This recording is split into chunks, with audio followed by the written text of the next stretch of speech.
Yep. Hey, what you You know boy? how to modify the never mind. blades on them shits? Yep. Hey, I'm gonna be in and out of the podcast. Pause. I asked, well, not by accident. I made a fucking apple juice smoothie, and that shit is killing me right now. Yeah, I saw that Oh, on shit. Facebook. I saw that. Boy, Boy, Hey, Hey, I just will eat some tell- bread, double man. guts like a Eat some mug. bread. You Eat gonna some bread. learn today. You gonna learn today. hey, the good thing Or is, some crackers. I think I've lost 3 pounds already. That's what's I up. bet you're gonna be losing more. What's up, y'all? Running into What my up, What up, life. Jelani? What's up, Jelani? Jelani. Chilling. Out here Oh, in Vegas. baritone ass nigga. What's up, Jelani? Chilling, The man. Remy Out here in King. Vegas. Remy King, right? In Vegas. Out here in Vegas. Yeah, he in You in Vegas. Vegas, Yeah, bro? I'm in Vegas. Yeah, I got You in what's Vegas? Where you staying at? We staying At at? the Palms. Oh, okay. Okay. Yeah. Where's that? The Palms Oh, Hotel. that's what's Yeah. up. Yep. We Last- did Yeah, have a good we time, did, bro. we did an Airbnb. That's what's You go up. down. It's- You go to it's Old Strip. spring. Hey, get you some Huh? chapstick, brother. I already got it. I got it already. So but Telling it's, you, boy, it's it's all spring about out that there, out so there. he shouldn't be too bad because it's Some of that spring out Thai weed there. down It's, there. it's only spring. Yeah, It's not like not mid. yet. I went out Yeah. there. I went out there In a bunch July. of times, and one time I went in the wintertime. Shit, it still was dry out there. Like what? Yeah, well, it's always gonna be That's- dry, but at least it's not hella hot. It's not Yeah, like that's 100 around this time of and year. shit. It's a Yeah, little I windy, go though, around this but, time. I used to go around this time of year. It's ain't Yeah. July out there. Yeah, bro. man. Yeah, Enjoy I would rather- yourself, I wanna man. be out Have here a in good July. time. Yeah, I would rather Hey, go Jelani. now or an Indian summer. Hold I up. ain't one Give no us some good real. summer. Jelani, you been out there before? Yeah, it's my second time here. Oh, Oh, okay. Well, you already know about the people that snap pictures with you and shit and try to charge you and shit. Yeah, snap pictures and they I ain't even tryna- fucking asked for this picture. trying to get you Yo. to get into the timeshares and all this. Yep. You been by the Golden Nugget yet?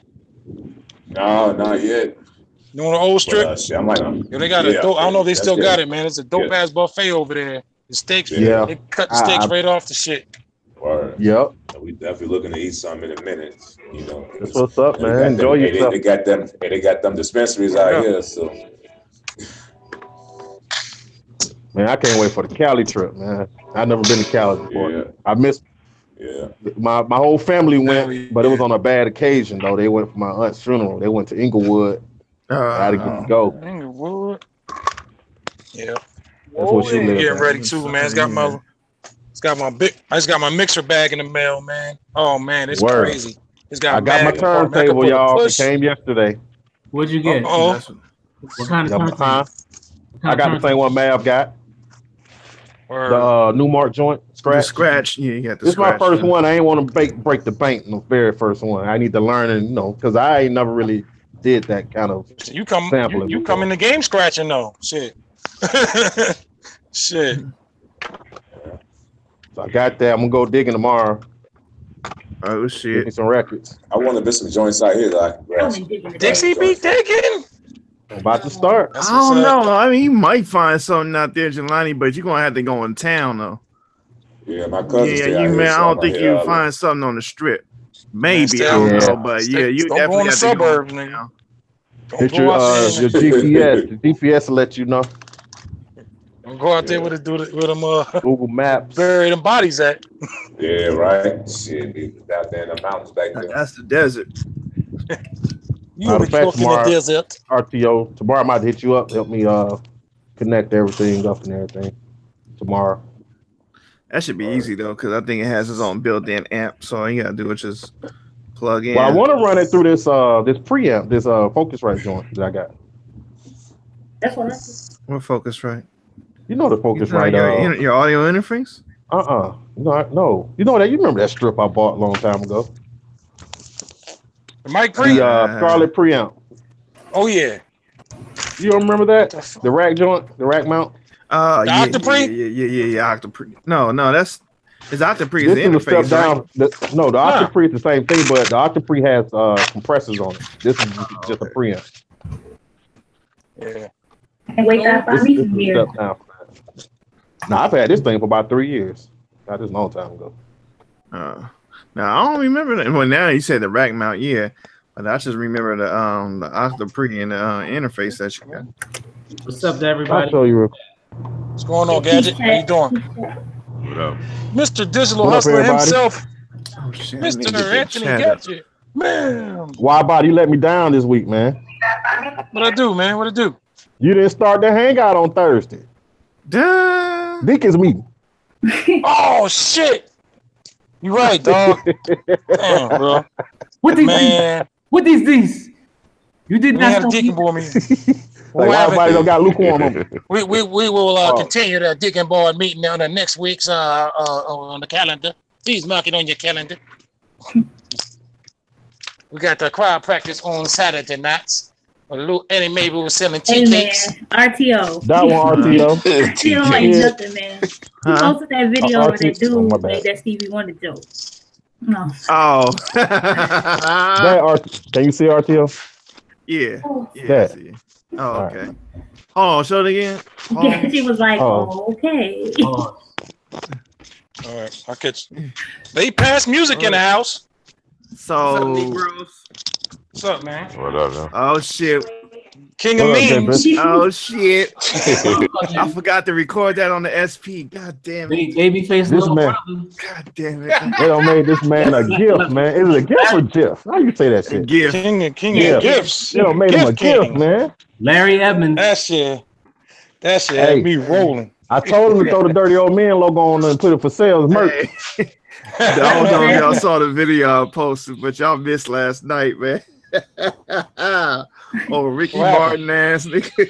Oh yeah. That was That's the black man. God damn. So you actually recorded that though? Yeah, I actually recorded that. That nigga was like, Levi! Put that bitch on the pass, nigga. I told you I was on my Pharrell shit. You know, Pharrell used to like do little Yeah. vocal shit all through his beats. Oh man. So this dude was going through old beats on the what's that damn thing? The ASRX. Yeah. In the Miss Biscuit night, what? Yeah, last night, man, that shit was funny. He was going through some old school shit too. Like it was like what, 98, 99 or something? 98, 90 Yeah. beats I did, 98, 99, all sound like Neptune's knockoffs. Damn. Yeah, this Damn. one joint called Ricky Martin. And this dude was Yeah. all Levi on this shit. Damn. I was waiting for an underlay on there. So is that your steady schedule, Jay? Every third? You do it on a certain day? I don't got a steady schedule. I do it when I'm in the studio and fucking around. I'll pull out the camera and start doing some shit. Pause. Yeah, Okay. pause that shit. What's up, Digger? All right, Digger Hurst here. I gotta go. I've been here. Y'all been He was here for a minute. Y'all been yapping. I ain't want to be What's good, rude, man? Jake, I'm good, man. Your Speak mic your was speech, off. nigga. Your mic was off, nigga. Yeah, my mic was off, but my ears wasn't detached from my side of my head.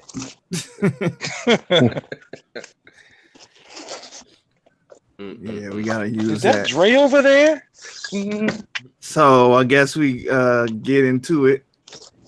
So bullshit ass fucking rhythm roulette. Oh, Oh man. I didn't see That it. guy- Who was on Yeah, it? person. Man, Yeah, would personality, you I bro. be didn't watch the watching whole that thing. And If it ain't from scratch, I ain't watching. That He nigga had like personality. That nigga like Rakisha with a flat top. All I Man. know is he said some avocado dip. Hey, that Rakishi shit, Takashi album cover was believable. He kind of fit with that girl look.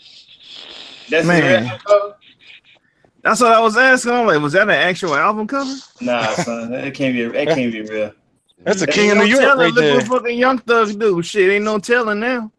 King of New York, man. That's what it's come to. Dude, that's so suspect.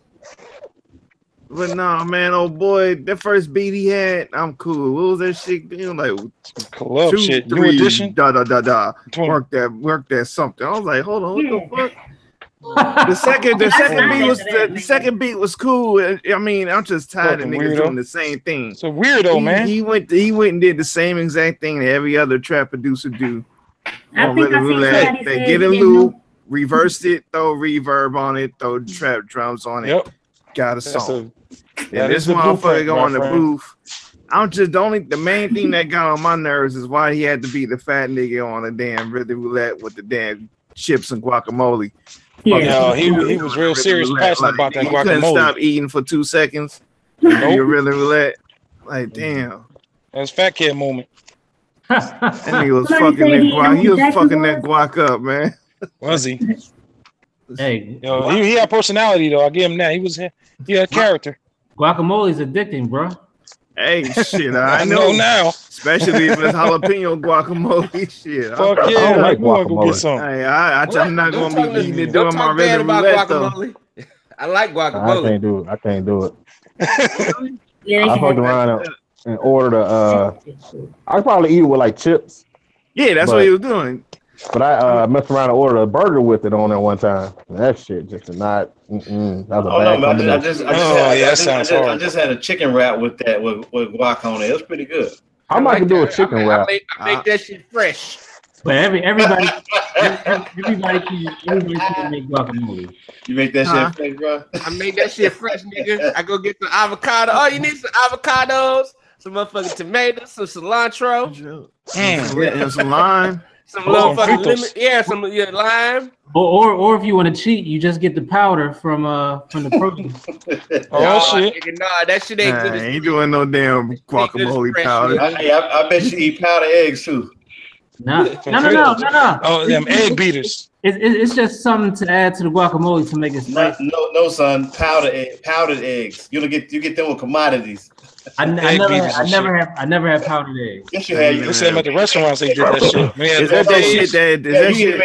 shit that turn green when it sit for a while? I don't Yep, know. that's the shit they use in the buffets, man. Yeah, I don't know. Yeah, the buffet. Nigga, if you ate an egg McMuffin, you had powdered eggs. Powdered eggs. Nah, that's Right. liquid egg. That's liquid egg. That shit Today's ain't no real list, egg. let the church. They got stand the by. liquid eggs and then they got the actual egg. But then, Church saying, yeah, man. the McMuffin is a regular egg. Bible Though. study. But let me with stop these being all guys. technical. Shit. Hey, Oh, yeah, that's what I used to. Have y'all Yeah. listened to Drake's song "Nice for What"? What do y'all Yeah, think? I heard it. I haven't heard it yet. It's all right. It's Is he I rapping? like it, but it sounds cluttered. Yeah. He's That's trying. because it got. Hey, you know why, Gadget? That's because Oh, he's rapping man. over vocals. The vocals. Hold Okay. on. But this time I agree with you, Jay Bishop. The vocal sample, the Big Frida voice, and the whole New Orleans bounce shit in the background is just Yeah. Too much. Too much. too much. Hey, well. I better warn y'all now. Me and B's got a joint coming out. Pause. That's just like that. Really? with the vocals. All through, You know. all through the beat. Yep. What you tagging the beat with an artist on it? Nigga, you already heard the joint. It's the joint Christina made, an immature joint. Oh yeah. I mean, that's different though. Yeah. I'm surprised Lauren Hill let that fly. Actually, Trust me. She probably got her money. Yeah, she hold on, is got her money. She still owe the IRS a bunch of money. So yeah, she She goes. still owe the producers. Oh, correction. But That's Drake has messing a up. history. But Drake has a history of reaching out to the artists for the most part. So I know he reached out to DMX, so he used DMX on. So I imagine he reached out to her too. I'm surprised she wasn't in the video. He didn't reach Yeah, out to rapper 14 Yeah, he should though. have been in the video. That He was sure cool. did not. He Hey. tried to get a fast one over on Rapper Forte. Rapper Forte was not having. I'm looking at the chick from Insecure a little bit different now. I didn't know. It You was talking like, about Issa? I didn't know it was like that. What you You mean? didn't know it was like that? Yeah. Yeah, you know what it means. Oh, okay. I'm slow. Okay, I got you. I knew. I don't even watch the show. She got some work. So dope. She got some work. I'm gonna take Was she in the video or something? She in the Yeah. video. She in the Yeah, video. you ain't seen the video? It's just a whole bunch of women. Tracy Ellis Ross is in the desert dancing and shit. Oh, don't Don't tell Oh, that man, nigga. that Don't make tell us that see nigga. Oh, sorry. do Don't not tell me with a good time. Yeah, that video is something to see. For you creeps. Hold on, what video? What That's- video? Are you talking about the The Drake Nice for What video? Oh, okay. Now I just had a flash of that. you think Janelle about Monáe that video. Janelle Monáe video? Yeah. That's something to see also. What a waste.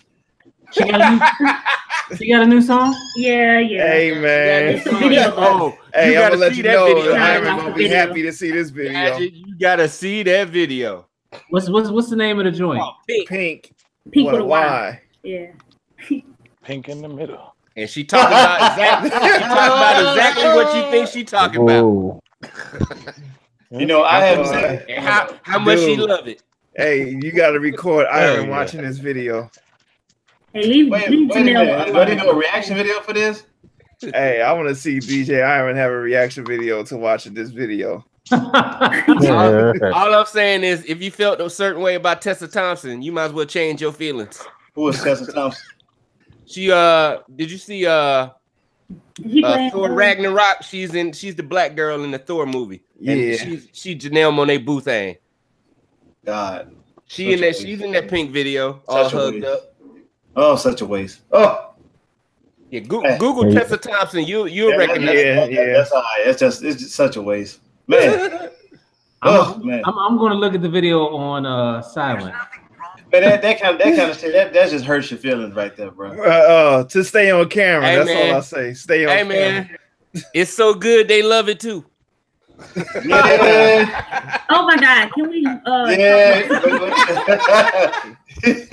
yeah. But you know, bro, like now what would be even better? Never mind. I'll wait till after dark. Andre 3000 talked about it in '96. Let's move on. Let's move on. Indeed.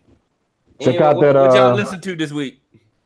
I didn't listen to the music, but I did listen to the Scarface Questlove Supreme interview. That was dope. Yeah, I sure did too. I gotta check it out. Yeah, that was good. I listened to the Cree Summer one too. That was dope. Got a lot of inside I didn't info. hear that. Yeah. Prime too. Cree Summer from Different World? Yep. Yeah. Okay. I didn't know she was. She a voice act. She a voice Yeah, actress. she's a voice actor. But she talks a lot about that. But she also a musician too. Well, she's also Sure singing was. too. And a Sure musician, was. yeah. She was signed to Lenny Kravitz's label. But I didn't know she was the voice of Meg, the first season of Family Guy. Meg? I didn't either. I Yep. thought that was The first a girl. season? The very first season The she very was. first season, because I know Yep. it But I changed. remember but- she was Elmira on Yeah, she's on Tiny Toon Adventures. She's on a lot of shit. Yeah, She was and I didn't know she was Penny on Inspector Gadget. Yeah, that's one I was shocked about. I That didn't was know her first. That was her very Yeah. first role. But now, if you think about it, yeah, that's her. Man, that's something I would love to do, like voiceover work. Yep.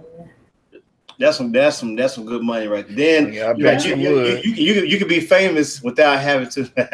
You could be famous without even being seen. Like the most Right. people do voiceover work, you don't even know who they are unless Yeah, There's a dude named Nolan North who does like every video game ever made. That motherfucker has got so many video game voiceover credits. She done a bunch of them too, and she was talking about what was two things I want to say. Well, first, she started working when she was like a kid, right? And it's by the time she was 17. Her folks were into theater and stuff like that, right? Yeah, her dad was an actor and a voiceover actor. Her mom was a dancer, and they lived on an Indian reservation. And that's why her name is Cree. And yep, and she told her dad, I just don't think high school's working out for me. I want to move to LA. And he was like, well, shit, I've been waiting. What took you so long? Right. Because her folks do not believe in formal education at all. Mm-hmm. I was like, I can imagine telling my mama that shit. Right. Like, what took you so disappointed? I thought you was gonna quit 5 years ago. She would have told me, get your ass in that room and do that homework. Like, Right. And she talked about my mom would be like, "You ain't white." Right. She talked about the video game industry, how like well, not just the video game, how like people who don't understand voiceover work, like directors who don't understand voiceover work, like they really put them through the ringer. So they call them dates blood throat. Like, because they don't understand that the voice, like you can really mess it up if you screaming too much, Yeah. And well, a lot of that because video game shit be on such a tight ass schedule. Yeah. Yep. They be trying to get 18-hour days out the motherfuckers because we got 3 Right. days to get all the vocal work done for this game. And she say like if you talking to another voiceover artist, they'd be like, "Yo, what gig you got today, man? I got a blood throat today." This is how they talk to each other. Mm-hmm. Blood. Anybody listen to the new Nicki joints? Nah. Not yet. I'm gonna listen. It's not getting involved with me. I'm not listening. Give us the Hey, lowdown. No. Save it for your show. Don't be giving away all the material, brother. And let me just say, you ain't missing nothing. Okay. I pretty much figured that. You better off listening to the Cardi album. And like I said, you know, the Cardi stuff, that ain't my thing, but I can see how somebody likes it because it can be listened to in the right situation. Cardi, yeah, something like that. Yeah. Did you hear Lil Chat? Dixie? What'd she say? Oh, she recorded a response over that beat. Yeah, the chicken head beat. Yeah. She should have featured one of them. What the old chicken head beat? Yeah, she remade that. Called it chicken head. Who did? Cardi B did. Wow. So Lil Chat. But you know that's too short. That's too short cuss words. Too short. Yeah, it's too short cuss words. But see, Pat, the way they did it, they replayed it, and it kind of gave it a little different feel to it. But Cardi just took the straight up too short joint, put some hi hats on it, and took the chicken head, everything else from the chicken head song, and ran with it, called it Big Head. Yeah, they shit. Lil Chat aired out on it too. It was short, but it was in brief, but it was impactful. I have to check it out. Let's see if I can find this joint. He had an all-time I didn't know My Design had an album. The Chad must have read the credits and didn't see her name nowhere. Listen as a writer. Hey, listen, I was shocked. I was like, "Oh, she responded." But again, I'm sure the credits say Jordan Houston and Paul and Pat. Yep. Paul Beauregard. So hey, but I'm gonna look it up right now. A lot of people in the city feel like that because a lot of the whole world is what y'all know is trap is pretty much the sound of this city.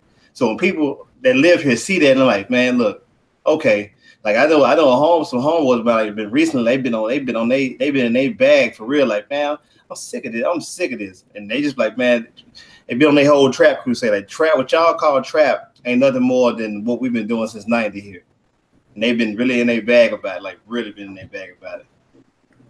But a lot of times I have to tell people that too. Like y'all, people think that this is something new. Like the whole chopping screw stuff. That shit started in Memphis too. But we don't get the credit for it here. She gonna get a lawsuit for this because I don't see Todd Shaw, I don't see Jordan Houston, I don't see Project Pat. None of them listed as writers. Who is it? Just they the probably names I've never seen. Who the producer? Ayo Keys. I don't even know who that is. Yeah, but the writer's credit should have had at least Todd Shaw in there. Right, but I think Jay Bishop said it best, man, on his videos. Like a lot of these guys who are quote unquote producers nowadays, they're taking shortcuts to I can speak for pretty much everybody right on this panel that when we go in to create something, there's like a process. You know what I'm saying? It's like, well, copy and pasting is a process too, but it's like it's like going in the kitchen and cooking dinner as opposed to going and getting a honey bun and warming up. You can get full off both, but the home cooking meal gonna have a little more substance to it. I don't know. Mm-hmm. I don't know if I'm getting full off a honey bun. Yeah, you get the right one. You get the right one. Drink some water with it. Yeah, you drink some water with it. Yeah. Hey, Hurts, I got it out to a science. Put it out for 7 seconds. Me too. I said 6 seconds. So we close. Yeah. Yep. It's at the point now, and like the MSX audio dudes can attest to this, where niggas used to sell like royalty free samples. Now they like, you got to do a royalty contract with us because all niggas is doing is copy and pasting their shit and making a hit, and they wasn't getting no checks. So now they like, no, it's a royalty agreement on these sample packs. How a sample pack got a royalty agreement? And first of all, why are you buying a pack like that? I'm testing? All right. because they not talented enough to go. Because that's how you get the mail. That's what old boy was saying. You got to go get a samplepack.com. RTO gets scored drill right now. Hold up. Looking at me. Yeah, go ahead and do what you do, dads. You know, go ahead. Do that. Do that. Camptown ladies. So do that. Talking shit. Pause on doodads. You got pause on doodads. I don't get paused. When the fuck will y'all learn? I don't get paused. Got a damn vagina up in here. Shit. All right. Oh shit. RTO, you gonna get your angel wings. And you gonna get a haircut too. Yeah. Nah, y'all gonna leave me alone with that damn shit. Right down the middle. Yeah. Go ahead and reverse Mr. T. Nah, bro. Well, I will be getting. Hopefully, I get cut next week. You gotta make some time to go out to Vallejo. Nigga, Valley House. Pull that fan that's behind you out the box and just stick your whole head in it. That's that plastic blade. They ain't gonna do that to it. Nah, hey, make sure you put some Vaseline around your head. That fan don't do shit. So Jay Bishop, to go back what you said, what companies are making you sign agreements? MSX is doing it now. because a lot of them just grow, you know, and have all your edges and stuff. You know, that's special. Cut. That's fine, but that's You got all your grows. Stupid, man. Okay, it grows. You know what? She reminds me of every mother that I've ever known in my life. Yeah, like she petting a chia pet. What the fuck is happening? Larry.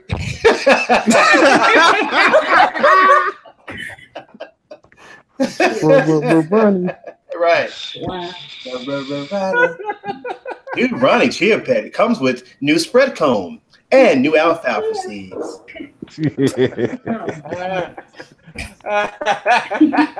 He said, they talking about your head. You got all of your edges. Walmart, Walgreens, and any medical store.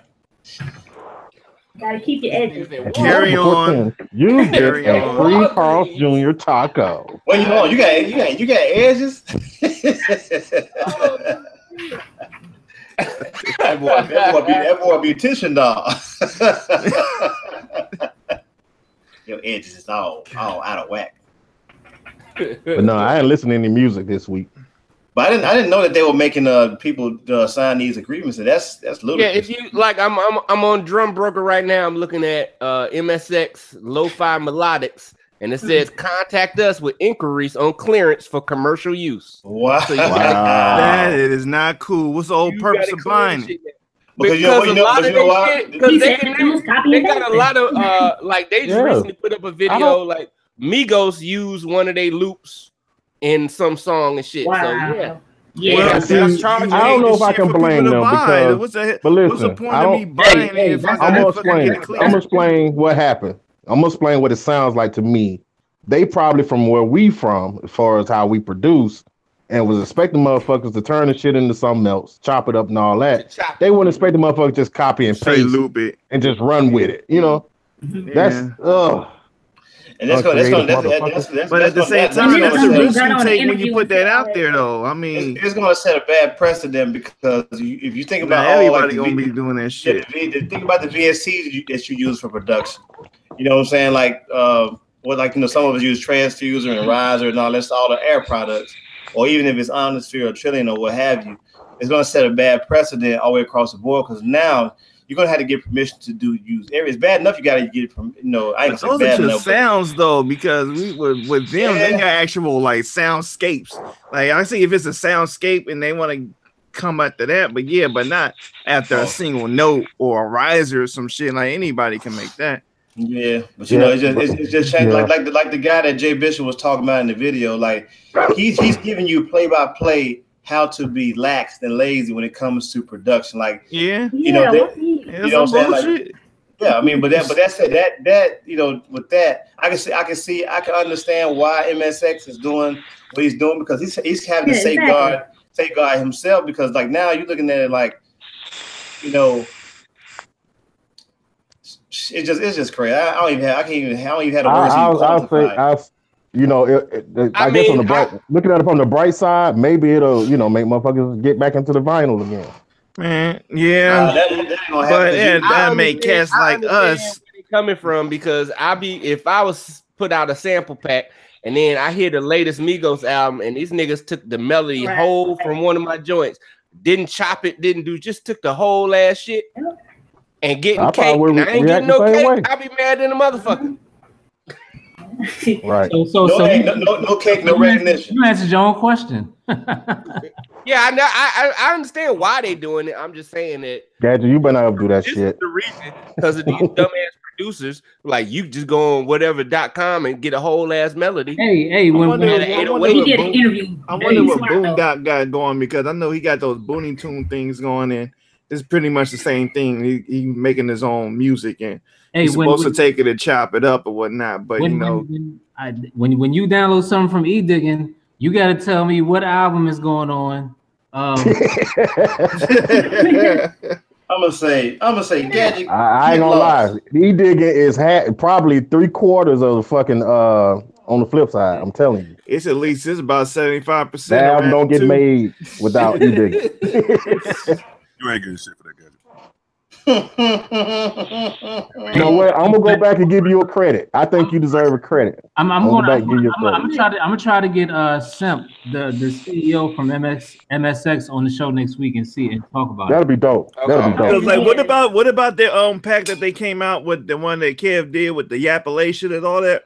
That's the latest through one with Kai though. That's the one with that's through Kai. Oh, okay. So I don't know what the deal is with that. That's a whole different arrangement. I'm just talking about the shit they got like on their site. Drum broker. But the one Kev just did, that's the same, because you're getting they're separating the stems. You're getting Kev's bass line. You're getting his drums. Okay, I got it. But you know what? I don't even know if I would want that. You know what I'm saying? I don't even know if I would want that, because everybody's gonna be buying that. So true, but I mean, like, look in that whole video. Look what Kev did to that though. He chopped it up and made his own out that flip. Right. But ain't nobody gonna flip it the way you flip it, Hurts. Yeah. I don't know. You know, they copy and pasting this shit now, so I don't know what they gonna do. Nah, I got enough faith to know that your shit ain't gonna sound nothing like nobody else's. Man, but it's just that I don't want a Kev Brown, and I got mad respect for Kev Brown, but I don't want a Kev Brown bass line. I don't want to. I mean, because I understand why he would push his sounds out like that. Yeah, but me, I don't know. I don't think I would. I agree with you on that one too. If I remember correctly, we were the ones that gave him that thought, push that out. Yeah. For me, like, I just need if the check was right, you'd be making your own sounds right now. But you know what? If the check was right, if somebody came to me with an idea about that, of course. But the thing about it is that I'm going to curate something that's totally separate from what I do. You dig what I'm saying? It's going to be totally something different. Like, it's like if I give you like a bunch of drums or whatever. I might not give you my go-to draw. I might give you some draws that I got. But I ain't gonna give you my go-to shit. Yeah. Because if I give you my go-to, you're gonna be sounding like me. All niggas to sound a certain like extent, me. to a certain extent, they may not have the swing that you have. I kind of feel like that. I don't think everybody's going to use it the same, because Justice League has their own sound kit too, and I don't hear a bunch of dudes coming out with the Justice League sound. Man, you know why? Because niggas is too lazy to do. You think about the Justice League's tracks. A lot of these dudes ain't trying to be that intricate with it either. Right. So that might be a little too melodic. And like that video alluded to that Jay Bish was watching. That guy, just listening to this dude, like, yeah, he takes enjoyment out of actually, doing less when it comes to. And what that's going to do is actually give people that's looking at that video who are young and aspiring, they're going to get them the idea that, hey, I ain't even got to do nothing. I ain't got to do nothing. They're missing all the work. You know what I'm saying? Yeah. All the all the little stuff that we enjoy doing. Like I love going to record stores and finding records and stuff and sifting through them and seeing if I can, find drums on it or I mean, find this little one obscure thing on it or whatnot. To me, that's going to water it down even more because now anybody think they can go and do it. And even if I was a true musician where I played keys and multiple instruments, I still love the process of actually putting together. It's like making beats, like putting together a meal for me. So I like the enjoyment of putting together a meal as opposed to going out to eat. You know what I'm saying? Right. Yeah, I get it. The sad part about it is that dude Cassius J, he came up under Zaytoven.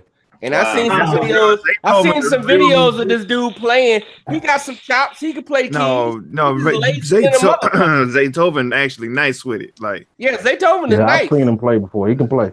He can play. How come it doesn't show in his beats? Huh? How come it doesn't show in his beats? Because he watered it down because of the type of music that he make.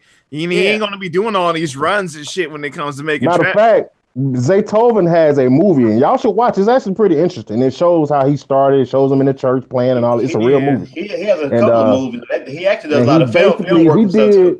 He did what Jay-Z did in the beginning. He basically dumbed his whole style down just to get with what was popping right at that moment. Cause like even when he was out here, his shit wasn't. Even when he was out here, his shit wasn't as dumbed down as it is now. Right. Yeah, but that those guys, it's like funny. They don't want to do nothing, man. But it's funny because I went back this week. I did listen to a couple of joints this week for Classic Status, just try to post some stuff in there and keep it active. I was listening to some old Youngbloods joints, like the old trap style. Even that shit's way more musical than the shit that's out now. It's like at least they had some fucking chords or something in them shits. And some damn wah-wah guitars. I think you're right about that. I'm kind of glad you brought this up because there was an argument this week about who started trap music. Okay. Let me talk about T.I. So let me have this one. My opinion. Hurts. It's to me. I think it started in Memphis. Like I would agree.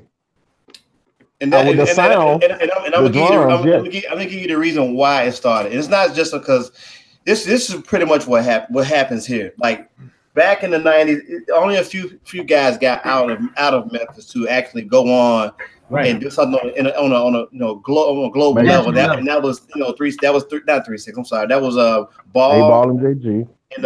And later on it became 3-6. But a lot of cats who are from here. Like Drummer Boy, like like Phelan, Jazzy Faye. I mean, a lot of them they migrated to Atlanta, and when they went to Atlanta, our sound went to Atlanta. So what you're hearing is actually early from 1990s till about 98. I mean, just go listen to Coming Out Hard, man. That came out in 93. Yeah, man, so I always go back to this one song and excuse me, fucking slob on my knob. That shit was funny. But go back to A-Ball and JG's first official album. It wasn't their first album, but their first official nationwide release, which was Coming Out Hard. Hi-hats all the way through that motherfucking tape, man. And it's a travesty. Like, I'm sorry, go ahead, Dix. I mean, now being from me and Hurts, we both from the South, and as far as the sound goes, I got to get at the Memphis. The word trap. The first time I heard that was Cujo Goody. Cujo Goody. Yeah. Okay. Now, in terms of talking about dope, A-Ball was already talking about the dope shit on the records, but as far as Atlanta goes, the first one I remember talking about. Well, I ain't gonna count Kilo, but I'm gonna say you can count Kilo. Ghetto. We can count Kilo, but like the Doughboy stuff, I'm gonna say Ghetto Mafia was one of the first groups doing that. But in terms of today's trap sound, what we hearing on the radio right now, the first group I heard with that sound, with the rolling hi-hats and all them different chains up and shit, 3-6 Mafia. To me, for me. To you, I'll give you that. But I'm gonna still say Dirty Hit the Floor is the first song I heard like that. That had today's element. And that was 99. Dr. Fingers, the producer out of 99. Hey, Dixie, I would even say the Little John movement was the grandfather to a lot of Atlanta trap. Right. And even with that whole, like, to give y'all back history, the word crunk is a Memphis word. So when you hear about crunk, Lil Jon and crunk music, again, that's a Memphis thing.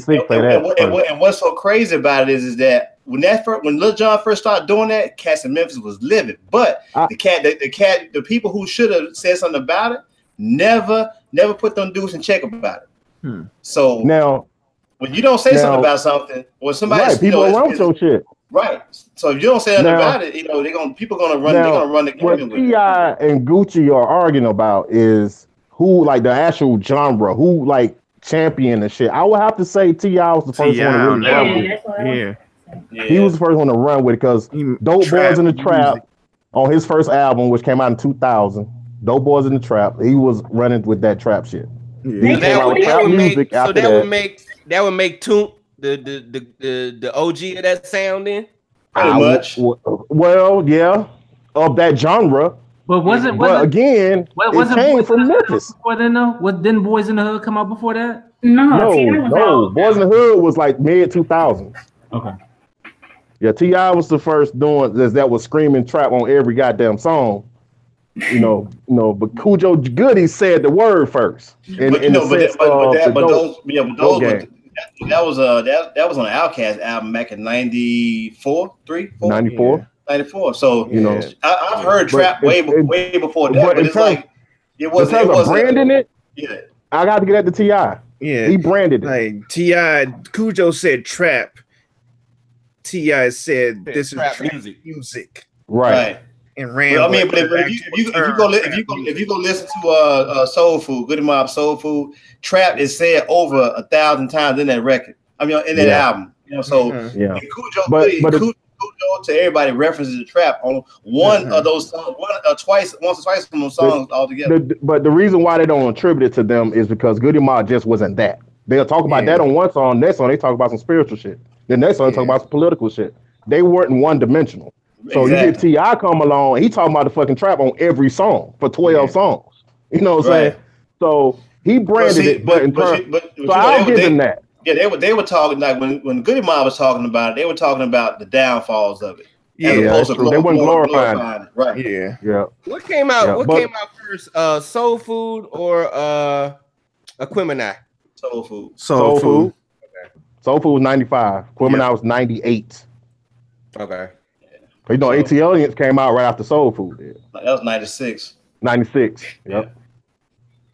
But the sound started in Memphis. The sound came from here, man. But like what they did was just merge the Memphis musical soundscape backdrop to the conditions of what was going on in the A.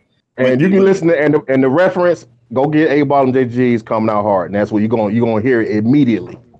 You're gonna hear the Migos flow immediately. Yeah, that's Juicy J. That's Juicy J and Lord Infamous. That's their styles. So if you listen to A Ball and JG's On Top of the World, MJG is using that same style on that song Friend of Foe. They got like a bunch of West Coast people on there. It got like Mac Mall, Big Mike is on there too. And MJG got the last verse. And I think I posted it years ago. Yeah. And he's straight that so-called Migos flow, he's doing that for the whole verse. Yeah, but man, if you were here in the 90s, everybody here pretty much had that particular style. What he's saying that song? I don't know nobody. He's like, I don't know that. I don't remember the song, but he was straight doing that flow the whole time. I was like, go again, Dixie. I don't remember. I used to know the shit. I don't know nothing about the song he was saying. But a lot of it is really, man, like, you know, people not giving the propers where the propers is due. Like, right. Yeah. You know, that's what happened when you and that's why I stopped playing the humble card all the time when it comes to shit like this, because motherfuckers will take your shit and run with it. Yeah, run with it. But like I said, but when it comes to today's trap, go back and listen to that 1999 Dirty Hit the Flow. I'm telling you, they had all the change up and shit. A lot of these guys, a lot of these producers, man, a lot of these dudes that's producing the quote unquote trap and trap, they owe their life to dudes like Paul, Juicy, SMK, DJ Squeaky. They DJ Spanish Fly. DJ Spanish Fly is actually the first. He's the first DJ I remember back in '91. I'm gonna tell you, who was doing the chop and screw. I'm gonna tell you the first person that I heard with that rolling snare that that you hear in trap music over and over today was Player Fly. That's the first album that I heard that had that. But the guy who produced those tracks was a guy that I know. His name is Blackout. That guy deserves a place in some musical museum because he has revolutionized black music with that one snare roll. Man, Blackout actually a while ago I did this beat battle. He was actually one of the judges, and one of my best friends grew up with him in Binghamton. Wow! So they grew up together in Binghamton, right around the corner from Penny Hardaway. But yeah, I never, like I said, I got one song that Gucci Mane has ever did that I liked, and that was Yellow. Other than that, I don't. All I know is I need to go to some of these niggas' drum machines and just break their note repeat button. Right. Y'all niggas, some of y'all niggas getting wild with this motherfucking. It's so dead, like man. When I think about like how. When the International Players Anthem, the Outkast and UGK joint, Paul them redid. They did that. Yeah, that was a Project Pat song. Right. That was on his album. Yeah. Okay. So when you listen to that song, that is like, man. That's why I wish when Jay-Z did what's the album Jay-Z did? American Gangster. And he went back and got all those old 70 samples. I was like, this is the one time I wish he would work with Hypnotized Mind because they specialize in that shit. And taking them old 70s joints and making them sound current, like with international players. Like he could have got it because he did one with Toomp and it was dope as shit. Say hello. Yeah, but I don't think Toomp gets enough credit in what he brought to that trap sound too. That motherfucker, the Ride King, the Ride Symbol King. But man, it's just about that reverence, man. It's about just paying it forward and saying, hey, man. I'm not gonna put Toomp.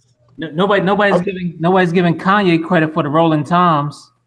Yeah. Hey, but I'm not gonna put Toomp. I ain't gonna put him down like I do JD because at least Toomp don't have the shit running through the entire goddamn song. Hey, right. And that's a very. I met this dude. That is a very humble and cool dude.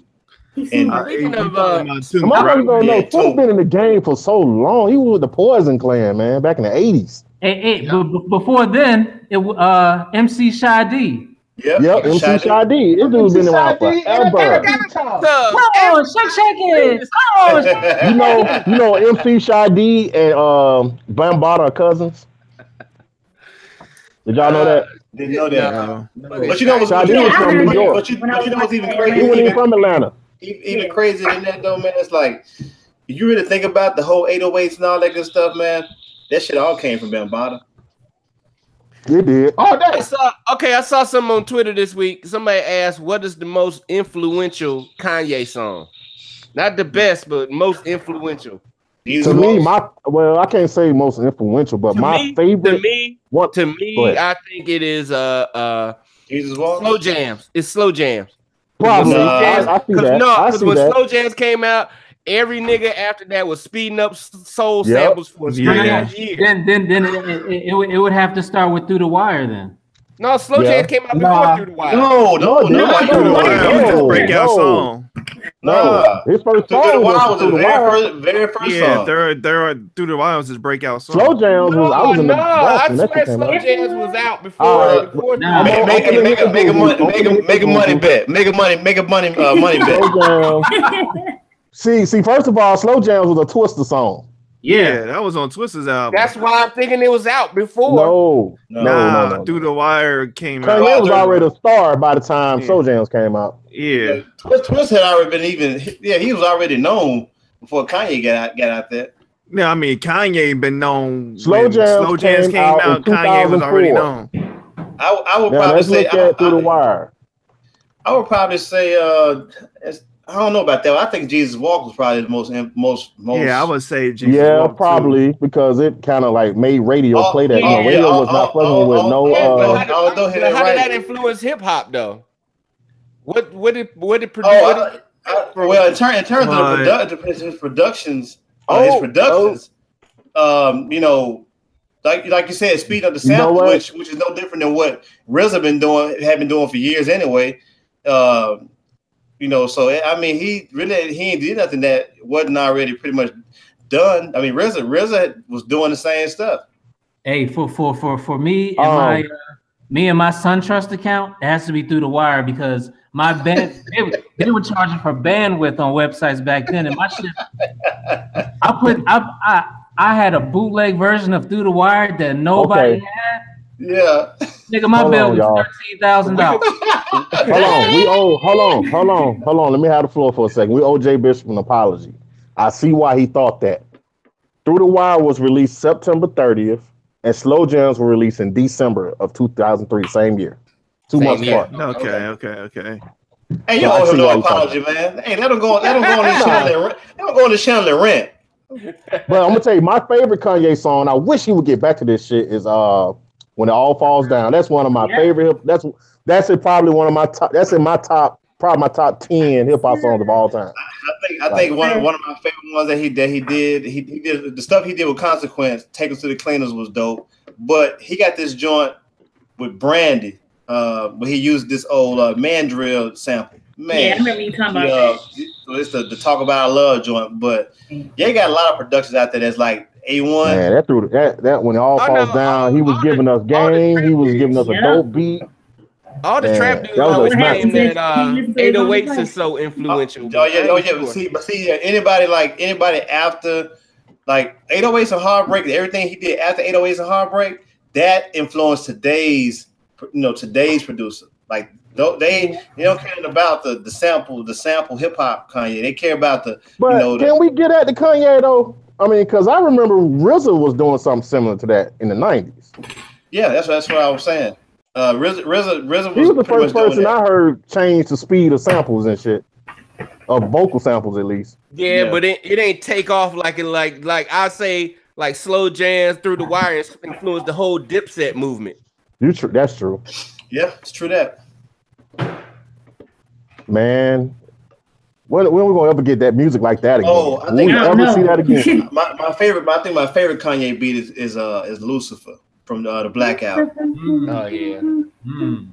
Oh, I forgot. Oh yeah. See, he like Through the Wire, Slow Jam. I forgot about Overnight Celebrity. That's another one. Yeah, that's another one. Classic. Him and Twister. Kanye. He pretty much Kanye resurrected Twister's career, pretty much. The last time I had seen Twister was on Pope Pimpin'. That's the last time I had seen him. Well, he had that album. He had 2 hits on his album. With Ludacris. What about his verse on "Is This the End" on the No Way Out album? Yeah, but y'all remember? And if you want to be real about it, he kind of saved Common's career with B. Yeah.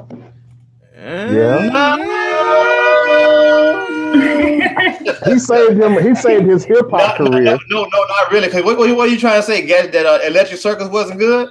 Oh man. Hold on, let's get this. Hey, I'm with you, Gadget. I turn my nose up at that shit. Hey, Electric Circus is worth revisiting. Let's iron this out real quick. So y'all don't think that was a good album? Hell no. Okay, I'll give you that. Universal Mind Control wasn't one of my favorite Common albums, but Electric Circus, and even man. I like Electric Circus better now than I did then. This is the same guy that made like Water for Chocolate. Oh, I know, man. Listen, every album is going to drop. I got, but here's the thing: I bought Electric Circus when it first came out. I did too. But I think a lot. Here's the thing, though. I think a lot of times as fans of music, we can't stand when our favorite artist actually shows some kind of artistic growth. I don't know about that. No, it is, because I'm gonna tell you why. Because I remember that don't apply to us though. Let me tell you why it don't apply to you and I and some other people on the channel. Yes, it does. Yes, it does. I'm gonna tell you why. Because I remember at the end of Common's one of Common's last albums, Nobody's Smiling. They have a clip of Dilla talking about Electric Circus in a way. He's like, you know, we got this new Common album coming out. It's a Common album, but it's really not a Common album. So when me hearing him say that, it was like, okay, they took a chance on doing something different artistically. Okay. To kind of, you know, push the envelope. Now I'm gonna bring it. Now I'm gonna bring it home. Hurts. We from the South. We produce the one group who did that shit on every album, but the shit was still jamming. That was Outkast. Nobody took more chances than them two niggas did. So wait a minute. So let me go to the track. Let me go to the track list on this because that's I actually I don't care about you switching up, but the shit better jam. That's all I'm saying. And it wasn't jamming to me. I mean, it went like Water for Chocolate. It went like his first album, his second album. One day it all makes sense, and Like Water for Chocolate. Yep. Like Water for Chocolate was a switch. So let me ask you a question. Yeah. So one day it all makes sense. Now, if you ever listen to Can I Borrow a Dollar, you would feel that you total switch. Right, you would feel that way about what Can I Borrow a Dollar as opposed to if I gave you Can I Borrow a Dollar and I gave you Electric Circus, I guarantee you would roll with Electric Circus. Not saying that I didn't like Can I Borrow a Dollar, but hold up. But for me being a Common fan and knowing this, you can see the progression in every album or the change in every album he's done. So like I remember, honestly, my problem with Can I Borrow a Dollar is not even the music; it's that flow. I can't. Yes, exactly. Diggity flow. He didn't find himself yet. He couldn't find himself yet. I want to hear that shit. I don't mind all this changing up, but it just you didn't like Dos Effects? Love Dos Effects. I love Dos Effects. Them the only niggas that can do the diggity flow. But he did it on Can I Borrow a Dollar? But when he did Sold by the Pound, it kind of he didn't have that flow, and so I was like, okay, well, I can't wait to see what he come up with next because I used to love Can I Borrow, not me, Sold by the Pound, and so when Resurrection came out, I'm like, oh, okay, I'm really fucking with dude now. Then One Day came out, and I'm like, okay, he totally changed from that dude. Then with Like Water for Chocolate came out, I'm like, oh, wait a minute, bro, like, I don't know who this is making beats, but. Oh man, but you know. Hey, but that's what I'm saying, Hurst. I don't care about you changing and evolving, but it still has to sound good though. But that's the only requirement I have. When the last time and I know it's subjective. I know it's subjective. Yeah, when was the last time you listened to that album? Probably when I bought it. When was that? I'm about to listen to this shit right now. When was that? Yeah, I didn't listen to it too. I had to listen to what? Whatever year it dropped. I remember going to Best Buy and buying it. I remember that. Hey, go back. Go back and listen to Electric Circus. All right, I'll do that. Go back and listen to it. I'm gonna tell you. It was funny, man. When I first bought the album, I picked my homeboy up to drop him off somewhere, and they have a song on that called Soul Power. And he said, "Man, what's this sock hop ass music that you listening to, man?" Because he said it's like a sock hop. He was doing like the little Carlton dance to it and shit, man. It was kind of hilarious, but I kind of took offense to it because, like, man, this shit bumping, man. You get out of here, get out of my truck, bro. I just went on a long diatribe for nothing. Motherfucker is Soul Power. It wasn't Electric Circus. It was Universal Mind Control. Mind Control. I know. But you know what? But you know what? Even I went back and listened to that because you know that Pharrell led single turned me off. There's only two songs. There's only two songs on Universal Mind Control. Circus had there's a Dilla joint shit on there. All of them Dilla joints. Come close. I used to play the fuck out. Come close. You got Star 69 with Love. You got Star 69 with Love. That I used to play that quite a bit. I had the albums mixed up. My bad, y'all. My bad. I had the albums mixed up. Hey, man, I'm driving to St. Louis this weekend, bro. Hey, let me say this. I'm gonna tell you why I was so disappointed in Universal Mind Control because that Common was the first person not related to the Dungeon family to work with Mr. DJ. So I was like, okay, finally, somebody's gonna give Mr. DJ a shot. Man, that shit was terrible, man. But I guarantee you, when you go back and listen, because I had to give it a second chance, bro.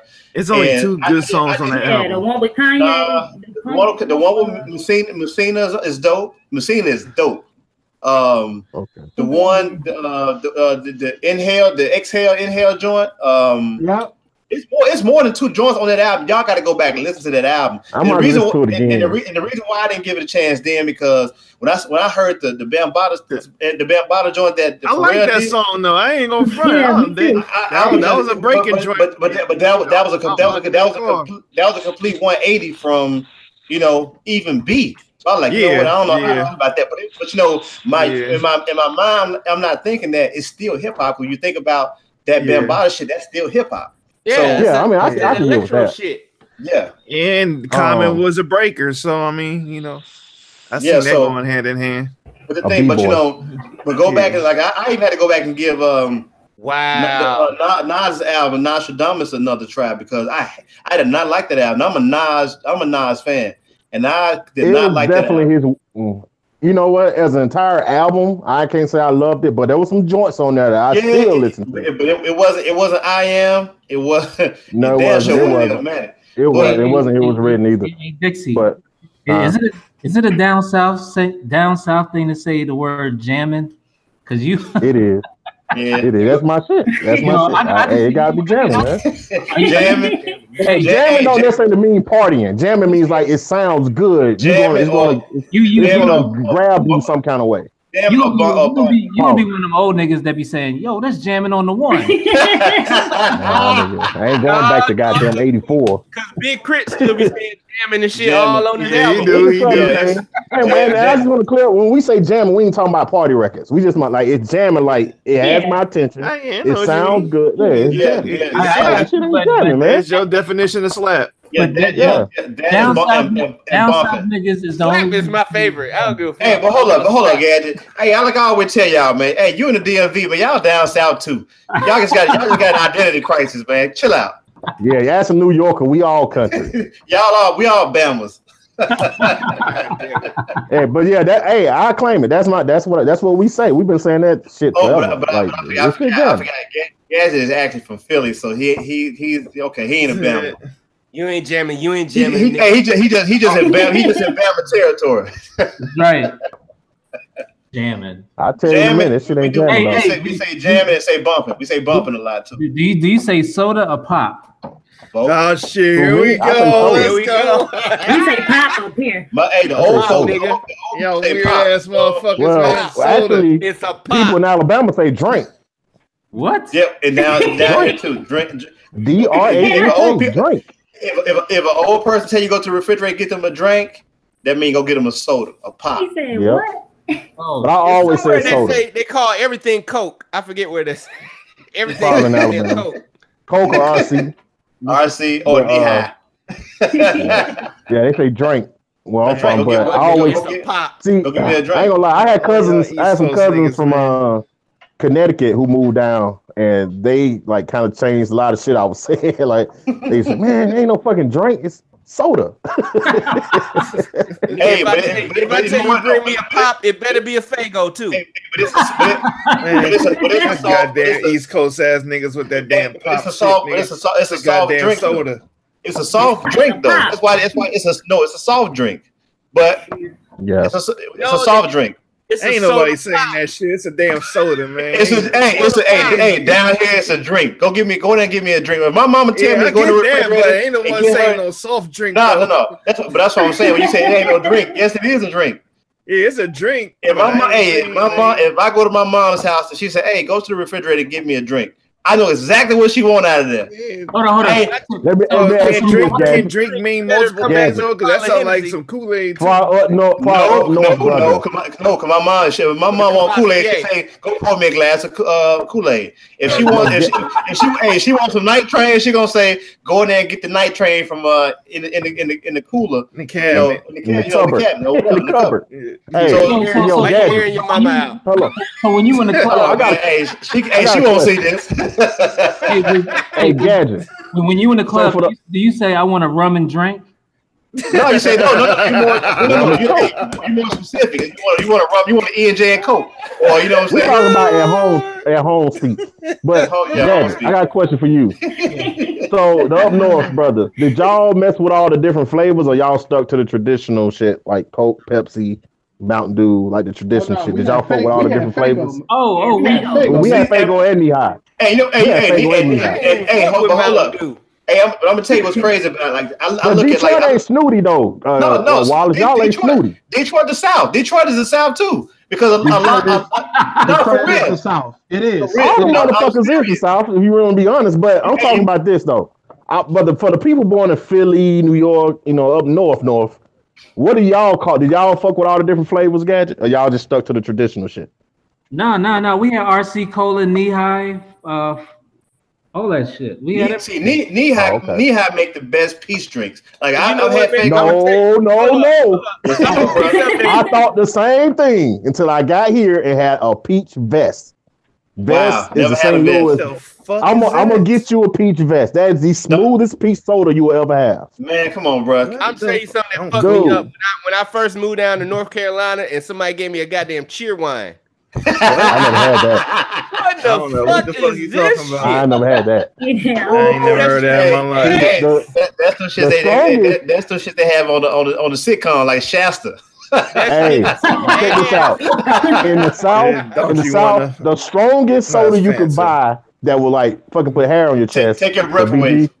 Yeah, it's fucking Red Rock. It was a store brand that was sold in all the Piggly Wigglies. What about the joint? Dixie?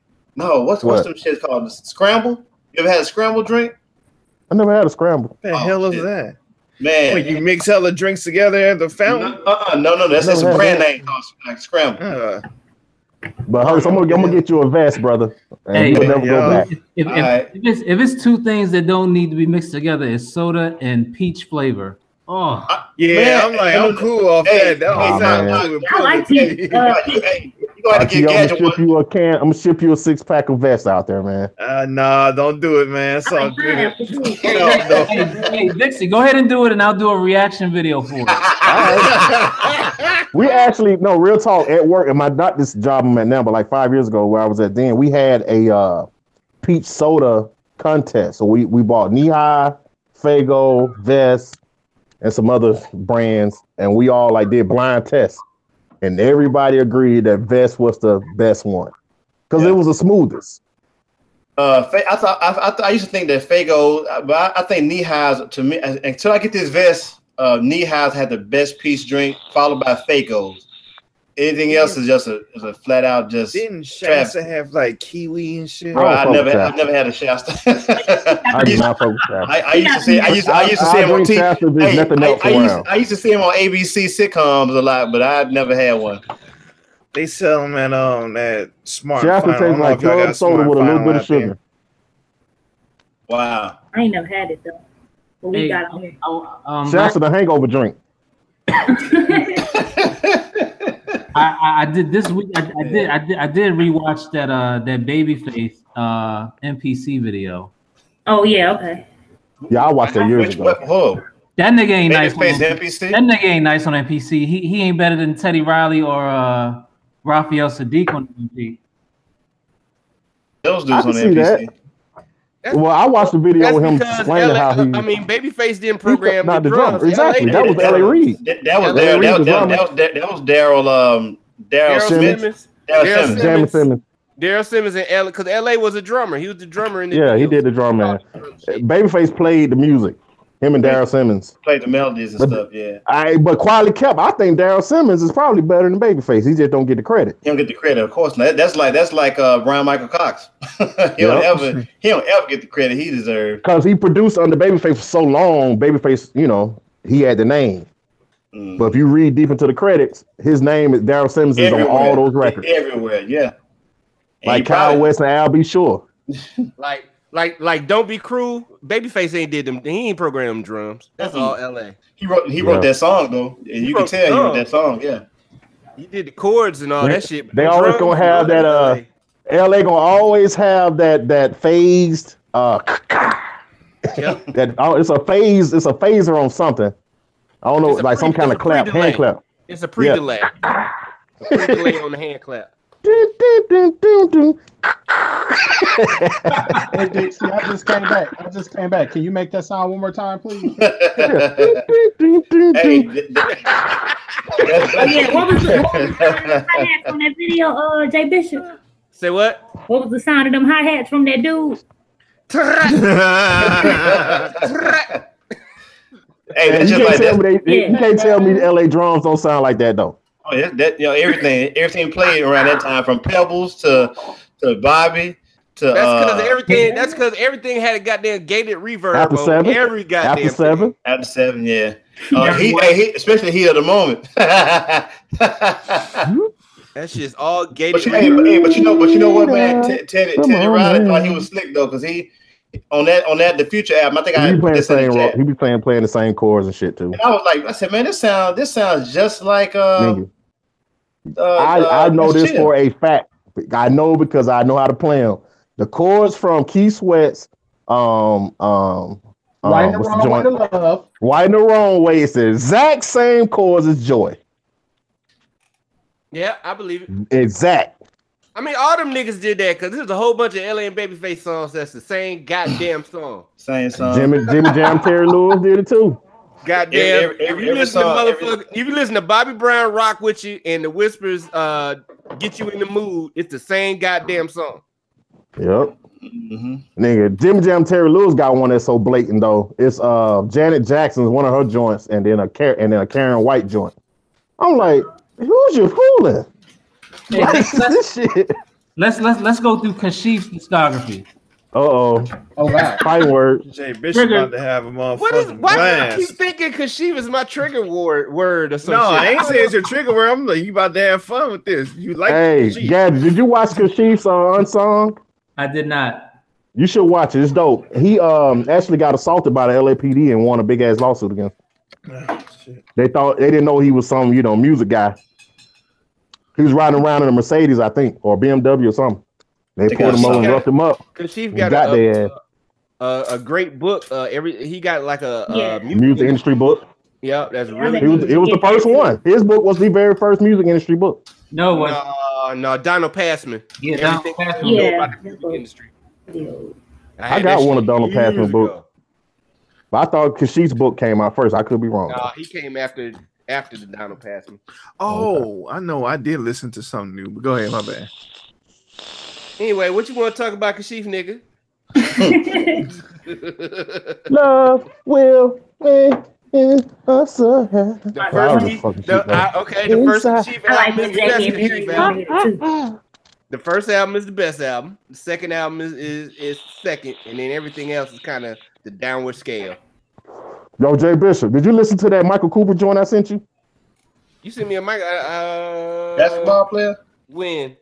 No, the singer from That's what I was thinking. the singer from Dysfunction, motherfucker. I know Michael Cooper. That first Michael Cooper album is the shit with the Foster I'm and telling McElroy you. production. Man, that shit's dope. BG should know about that. You said Michael Cooper. I'm thinking about the long socks, man, doing a layup for the Lakers. Michael Cooper. Showtime Lakers, huh? You look like but you know what? Now that you said that, I can see the album cover in my head now. You look like AC Green. He's still alive, ain't he? Bitch, don't You got a song called Over and Over. Right? Just look like AC Green.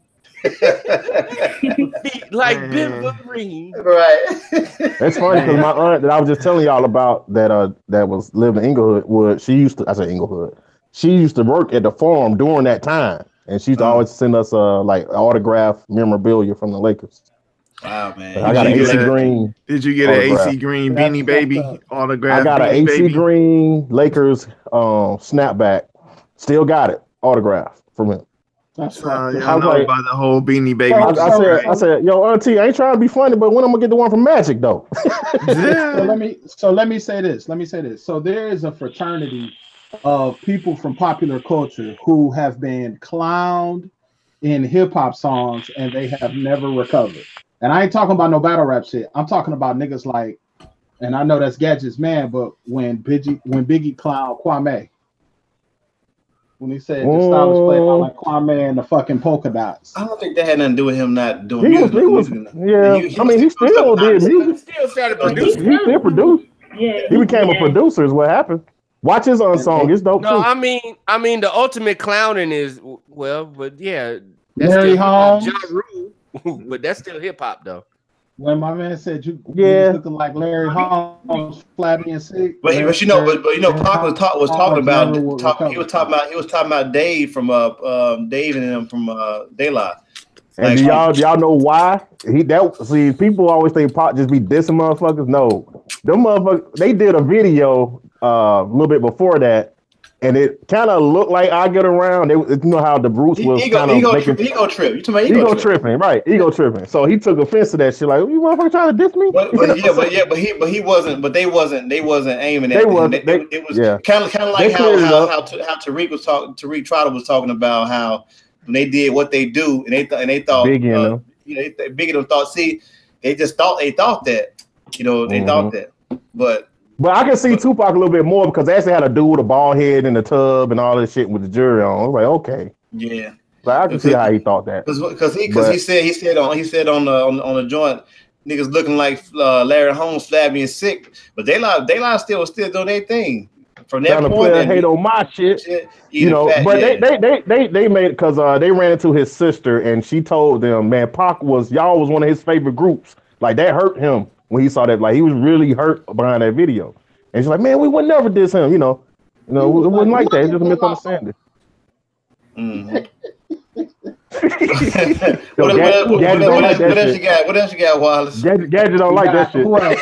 You got AC Green. You look like quiet as kept. Rasheed Wallace from E40. What's that? Wait, Rasheed Wallace. Like your own gonna remind you because Rasheed Wallace had said that. I think he said something about E40. Them wasn't real. He did E40, the Goody Mob. He did a bunch of motherfuckers. And he might be from Philly, but man, them downside boys like get hold of the Rasheed and he take that 6'11" about 5'3".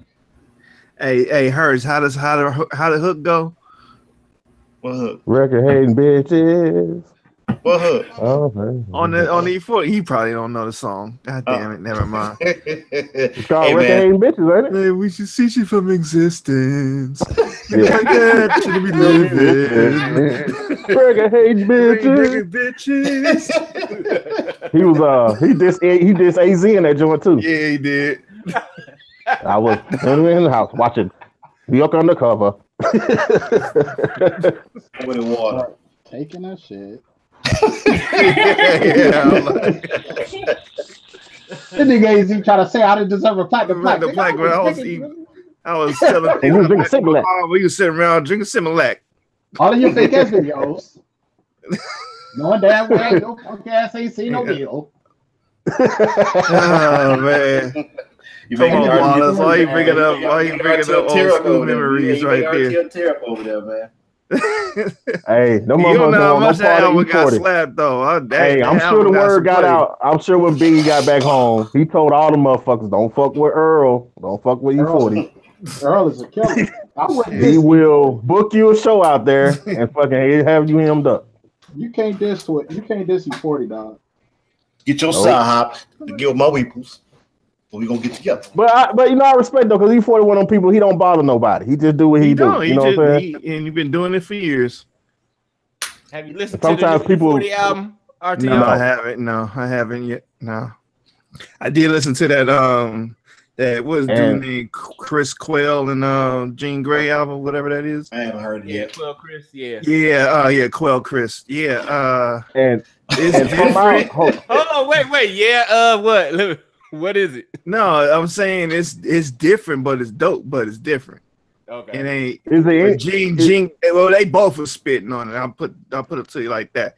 That album was there's some things in there that's a little different.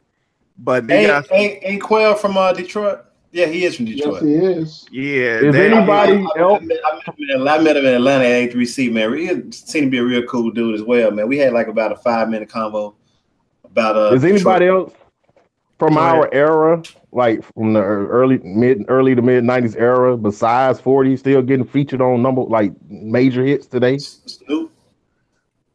Yeah. Snoop. You know what though? Speaking of Snoop, anybody heard the Snoop Dogg Rance Allen now? No, what? I haven't listened to Snoop Dogg in years. Oh, wait a minute, what? Talking about the gospel album? Yeah, he got a gospel album. Rance though? I think Rance on one. I think Rance Allen's on one of the records. This nigga got every popular gospel singer out today is on this album. Yeah, it's a compilation. It ain't an album. Yesterday. It's like 30 tracks. It's a playlist. It's a gospel Yeah, playlist. Snoop out here trying to get it, man. He got game shows, TV shows. Snoop has transcended. Snoop has become the rap. Snoop has become the rap Steve Harvey with 420 tendencies. He had. Yep. But at least he did give us a hip hop album last year, though. Yeah, he got one out. He got one out now called what, 220 or something like that. Snoop is probably the most, without a doubt, the most known rapper of all time. Most known. Without people having to know his music. Old people know Snoop Dogg. Here's what's crazy. This nigga got a show with Martha Stewart. Here's what's crazy. He never changed up. Never. Ever. I mean, at first he was gangster. I will say that. First, we can't call him Steve Harvey. Down and became pimpish. But dog, this dude has been the same caricature in pop culture since like 90. I mean, he was gangster at first. But still, he was. We talking 40, right? No, you talking Snoop. But you know what? Snoop ain't changed. Yeah, Snoop didn't become the Snoop that we know him to be until he left Death Row. When he left Death Row and went to No Limit, and he did a few albums on No Limit, and then he reemerged with Dre. That's when he kind of became this. I agree. The international mindset. But he said Pete taught him how to hustle. Yeah. Even when you look at an Ice Cube was gangster, political. Then he went into, you know what I'm saying, he was able to do family movies and this, that, and the third. Snoop has always been smoking, always been trying to cut abroad, always been the same cat. Even on his game show, he be talking about smoking weed. And it's funny because now that shit has weed's accepted. It's popular culture. So people like Snoop and Redman, the people who was talking about weed on records for it was popular. And you know, the Chronic, pretty much all them cats. Like to me, they're kind of like elder statesmen because they were doing this shit when it wasn't popular. All right, let's go through Snoop's discography. I got it pulled up. 93, Doggy Style. Perfect album. 96. DJ Clark wouldn't agree. 96, Dogfather. I don't know. Underrated. It's underrated. It's got a few joints on there. It's not trash. It's got a few joints on there. It's not trash. But Blueberry, Downtown Assassins, nigga. It's not that to me. It's not just too long. Also, Paul. Also, it just didn't live up to the hype. It did not live up to the hype of Doggy Style. Like, it didn't live up to that. But it wasn't a trash album. If it didn't have the damn Snoop bounce on it and like maybe two more joints, that album would be talked about as one of his best to me. I'm sorry. Up Jumps the Boogie. If it didn't have that, Vapors. You know what I'm saying? That shit had Vapors, Groupie, Blueberry. He had some joints on there, but like I said, it just didn't. 6 minutes. What? He set the bar so high with Doggy Style. He just could not live up to that again. Especially you didn't have Dr. Dre. You didn't have a Dr. Dre and an Emmanuel in the picture. Then of course you ain't got the producers there no more. Right. You know, so next album he started working with Superfly and people like that. And Superfly is dope, but that was just a drastic change for me listening to it. Speaking of Superfly, well, I know you're going through the discography, Jay, but an album that people sleep on in terms of being one of the great West Coast albums of all time to me is Corrupt, The Streets Is a Mother. Yeah, that's a dope album. Thank you. That's a dope album. He got a DMX on there. They got the DMX disc on there. Well, y'all speaking to RTO's West Coast sensibilities tonight, man. Next up is 98. Belly. 1998. The game is to be sold, not to be told. Not good. Not good. That's no limit. Yeah, that's the first No Limit album. 99, No Limit Top Dog. Good. That was a good album. Yeah, that was a good. They had Bitch Please on there. We got Fuck Them Other Niggas on there. Yeah, Fuck Them Other Niggas was on there. He got two classic joints off of that album. 2000, The Last Meal. It was fire. It was cool. It was good. I like The Last Meal. Last Meal was fire. The Last Meal had that was top Beautiful. to bottom. No, that wasn't Beautiful. That was what song he had on there? Yeah, Beautiful on there. I know. Losing Control. Lay Low. Wasn't Lay Low on there? Lay Low.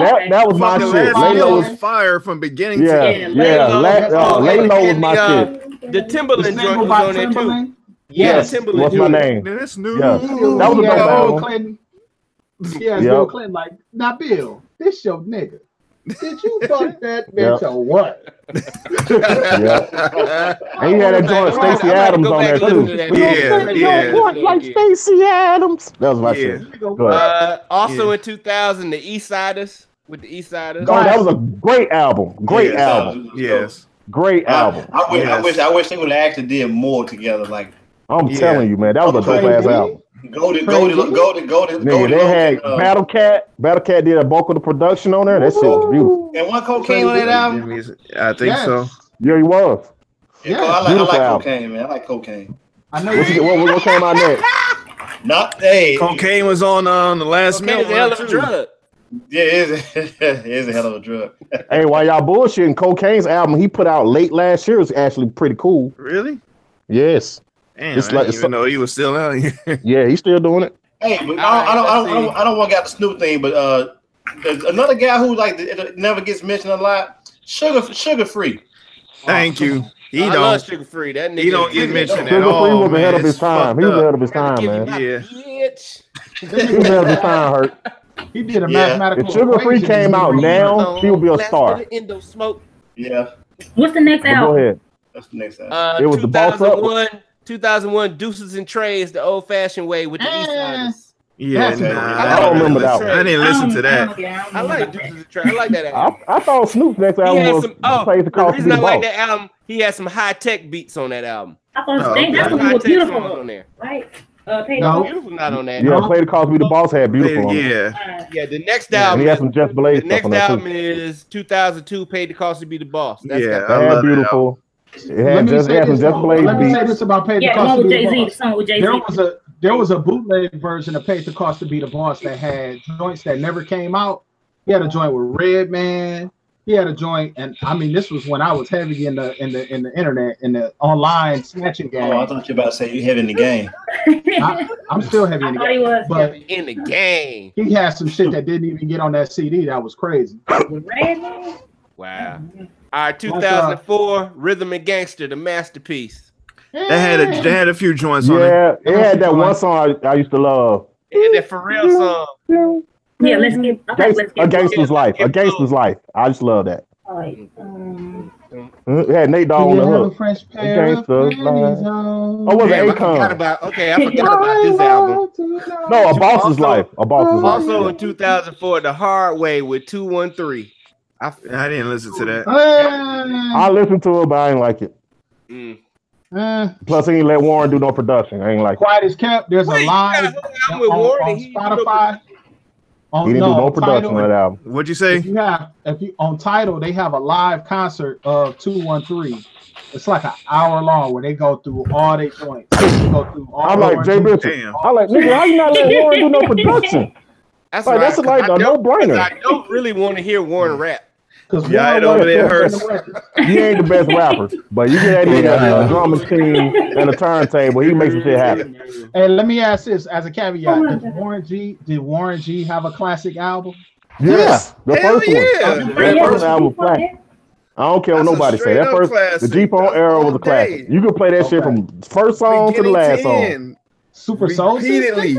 I just need an instrumental version of the G-Funk era. That song. Come on, man. I'm finna text this nigga right now, telling y'all this one. That album actually saved Def Jam. It did. Def Jam was about to close its doors. That album sold 4 million records. Saved them. Okay, wait. Regulate. So you don't like Warren G? Regulate saved Def Jam. I don't know about the whole album. That was no, Jay Bishop. No, I'm finna squash this for you right now. Regulate was on Death Row. Regulate was on Above the Rim soundtrack. Right. Yeah. And Suge, because your guy Leo Corey and the Suge got into it about that shit. Yeah. It was on Combat Jack. Dixie Combat Jack, they was talking about that, Dixie. Huh? It was on Combat Jack when he was talking about that. Yeah, he broke it down. I remember that. Yep. Dixie Freely, your Suge was mad. Leo Cohen been a snake for a long ass motherfucker. No, Suge was being a snake. Leo wasn't being a snake. It was Suge. Suge was mad. First of all, Suge never liked Warren. I don't know why. When Warren's responsible for all the talent that was at Death Row, he brought everybody over there. He thought Warren was a bitch. I guess so, but he found out. Then he found out he wasn't. But anyway, but Suge was mad that Warren used Nate on the song without getting clearance. And Nate was like, oh shit. Warren and Nate came up together. Like, well, I ain't gonna fucking ask you, can I record my homeboy? But that's how the business works. So Leo had to go out there to convince Suge to let the song, be, because Suge was gonna just fucking not let the song come out. But then the compromise was, okay, we're gonna put the song on our soundtrack, and then the rest is the rest. Is history. Shout out to my boy T Green. My boy T Green played bass on all them old records. Did. T Green did. Tony Green. I kicked it with him not too long ago. Damn, nigga, I'm only halfway through this shit. 2006, the Blue Carpet Treatment. Didn't listen to it. That's the one that had the Knots beat on there. That's the one that had the Knots beat, the Coming to America sample. Okay, yeah. Yeah, I like that song. Okay, that's right. Yeah. Boss's Life. Yeah. Boss's Life. Yeah. That might have been his last good one. 2008, Ego Tripping. Yeah. After the Blue Carpet Treatment, I stopped listening.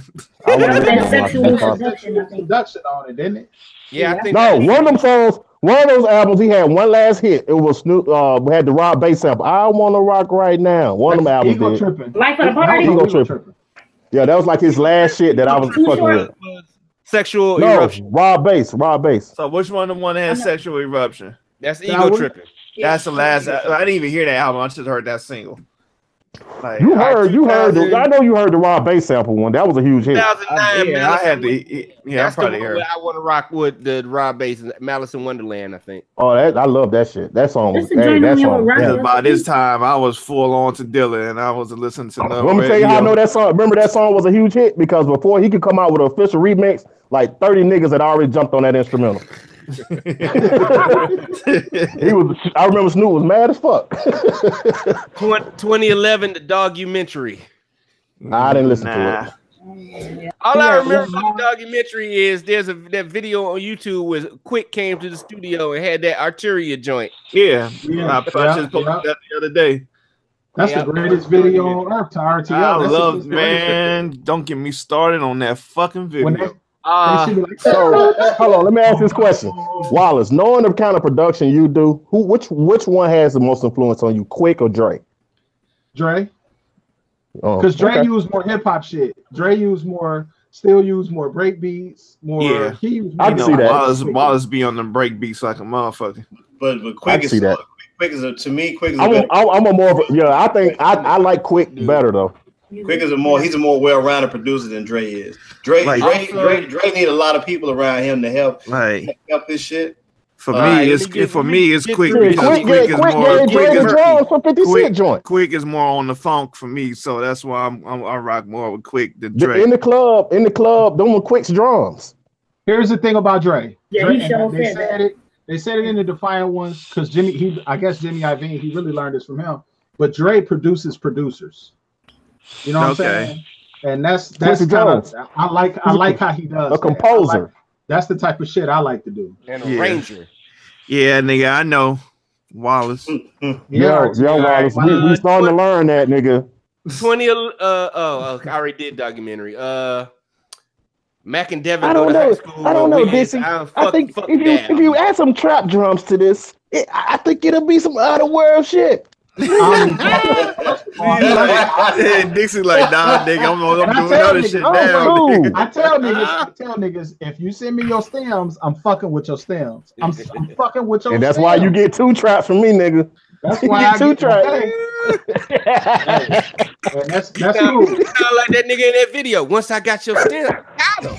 Right. Now I'm not taking your shit and making new shit with it, but you know what I'm saying? I don't know. That's kind of what I do. All right. So did anybody listen to the Snoop reincarnated reggae album? No. I didn't. I watched the documentary. I seen it. The documentary. I ain't listened to that. That was cool because Daz's uncle died during the documentary, and you kind of got to see Daz deal with that shit. Oh yeah, I remember that. I watched because didn't they go to Nate's funeral during that? the filming of that too? Yeah, maybe. so. Yeah, I Maybe. think there's a part where they was at Nate. They went to Nate's funeral. I got a question. Where's Clark at in all this? All right, 2015 Bush. I actually like Bush. That's the Pharrell album. I didn't listen to I it. like that shit. I didn't listen to that. That album is Pharrell, Charlie Wilson, and Snoop all in the studio and just make an album. Yeah, okay, I can see how that can be every goddamn song. I heard it once. He got a joint with Stevie Wonder on that bitch. That is nice. Wow. Stevie Wonder, man, wow. That goes to show you that name. His name is so big out Snoop here. Dogg, Snoop Lion. Like you get fucking Stevie Wonder on a rap record. Who else, BG? En Vogue. They're singers though. That's not as. Yeah, that don't count. Sorry. Man, who brought up En Vogue? Man, get out of here with En Vogue. 7 Days of Funk with Dame Funk. That album is fire. We don't fire. One of my favorite songs of the last 5 years is on that album. Fading. Wait, what album? Wallace, you heard that shit, dog? Y'all expectation is so funny. The damn funk shit. Have you never heard Fading Away? The song Fading Away. With Snoop and Dame. No, oh my God, dude! Fading Away, motherfucking Let It Go. Dame Funk. Oh, that bass that's on Let It Go. Oh God! Come on, man. See, that's why I say Snoop missed the boat. Snoop should have worked with Dame Funk from here on out. Because them niggas captured some shit on that album, man, that I ain't heard Snoop sound that good in years. I really wish he did more with Dame, because, man, that shit. Hey, Fading Away. How those songs go again? RTO and Dixie. Yeah.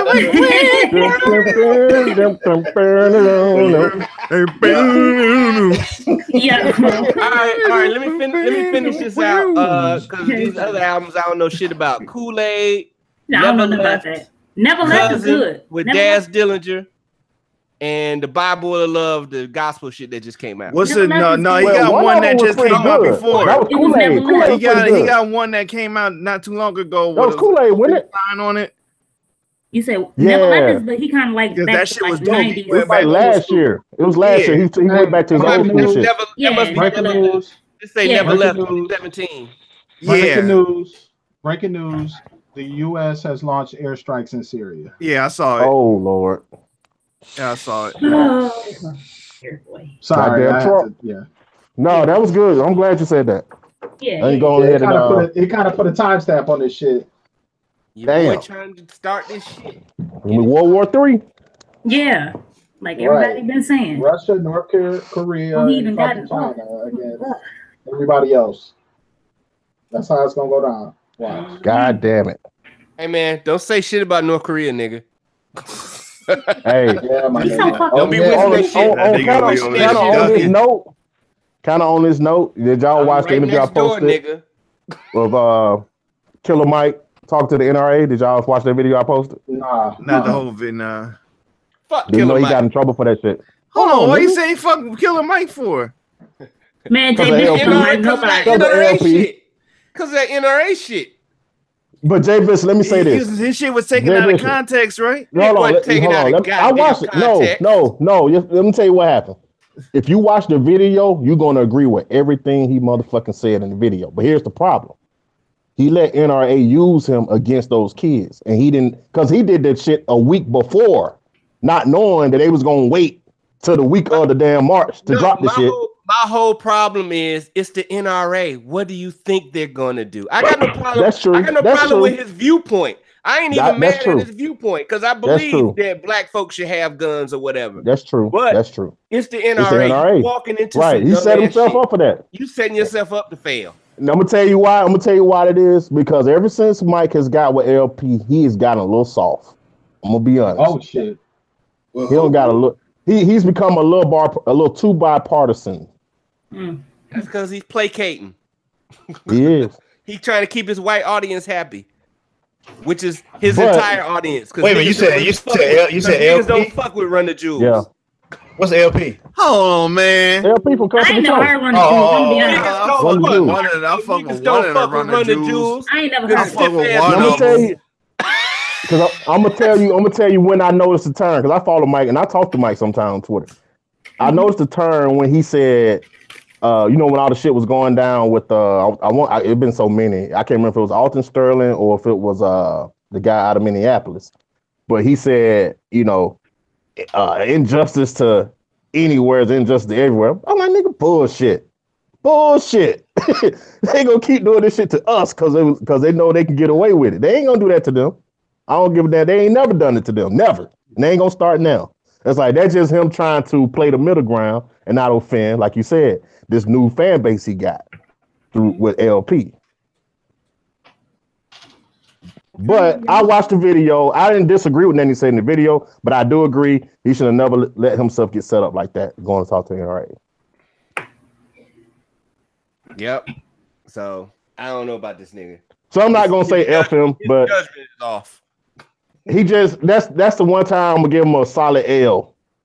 You know, but beyond that, he's been cool. He's been on a good path. So I'm not gonna dismiss him yet. Besides, I just don't like Run the Jewels. Yeah.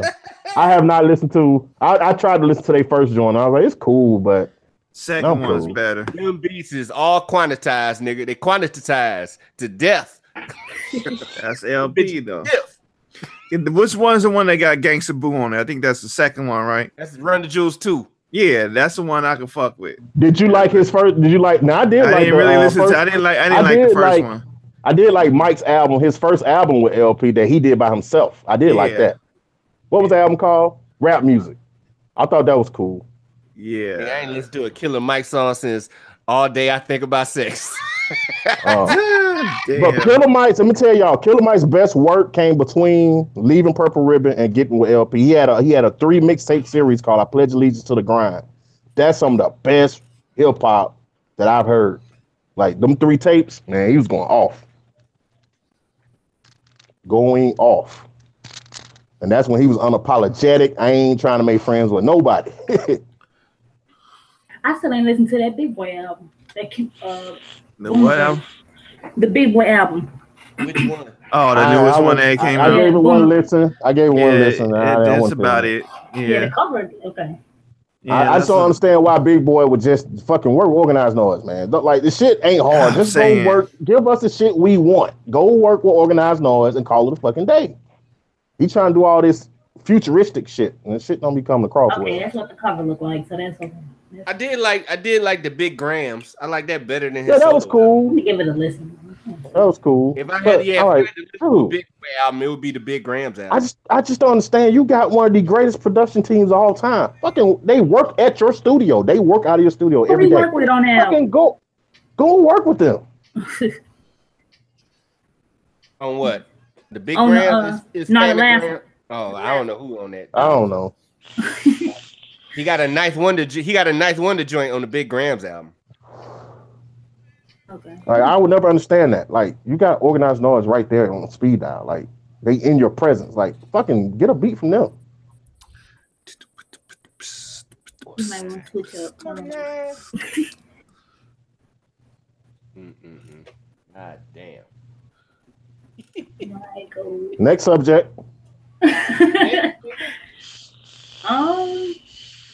BG, how's the In Vogue album? I heard it was very European-ish. Yeah, it's a vibe. You gonna get the R&B, the harmony. Hold on, if it was bad, would you tell us real? No, because you gotta get an unbiased opinion. Because we're talking to BG now. This is she's an fan. Of course you do. You like it. But you're not answering my question. You're not answering my question, BG. If it was bad, would you say it? No. Yeah, I would tell you that's a song to listen to. Yeah, she's like, it's a song everybody. This album not everybody gonna like. I already know that, but it's got some. I wonder why artists do that. Okay, I get. Because, okay, what's the worst song on the album? They're artists. Just like if you did something that people don't customarily know you for, and that it's like when you're an artist. I think the end game is not to be the same all the way across the board. It's like I get it, but here's the thing, though. Here's the difference. I've never made it. Now, once let's say I've made it, and I'm in the twilight of my career. Regardless if you made it or not, the thing about it is that if one day if you decide to use hard drums and pause, the next time you do a production, you're gonna do all soft drums or no drums at all. Artistically, you're allowed that that experimentation because you're still trying to you're just trying to do your thing, but you're trying to try different stuff to kind of make your artistry complete or whatnot. And I think I get that, but I think I'm from the school of. I think your fandom. See, like I was saying earlier, when we're fans of something, we don't like change with our stuff, with our music. I don't mind change. I don't like drastic change. You're not getting that with this. Anyway, the worst song to me is just have a C song with Snoop Dogg on it. That's the worst to me. Wait a minute, hold up. Snoop make everything better. Let me give you an example. Like, and Hurst, I don't mean like the entire album. I mean like, to me, when TLC came back out last year, they came with the perfect 2017 TLC song.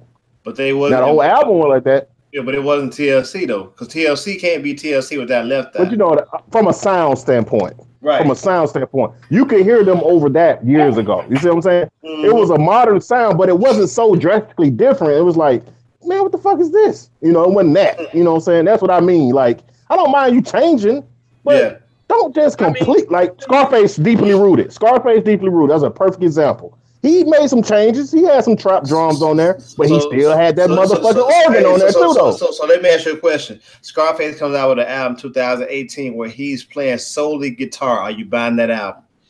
Probably not. See, that's what I'm saying.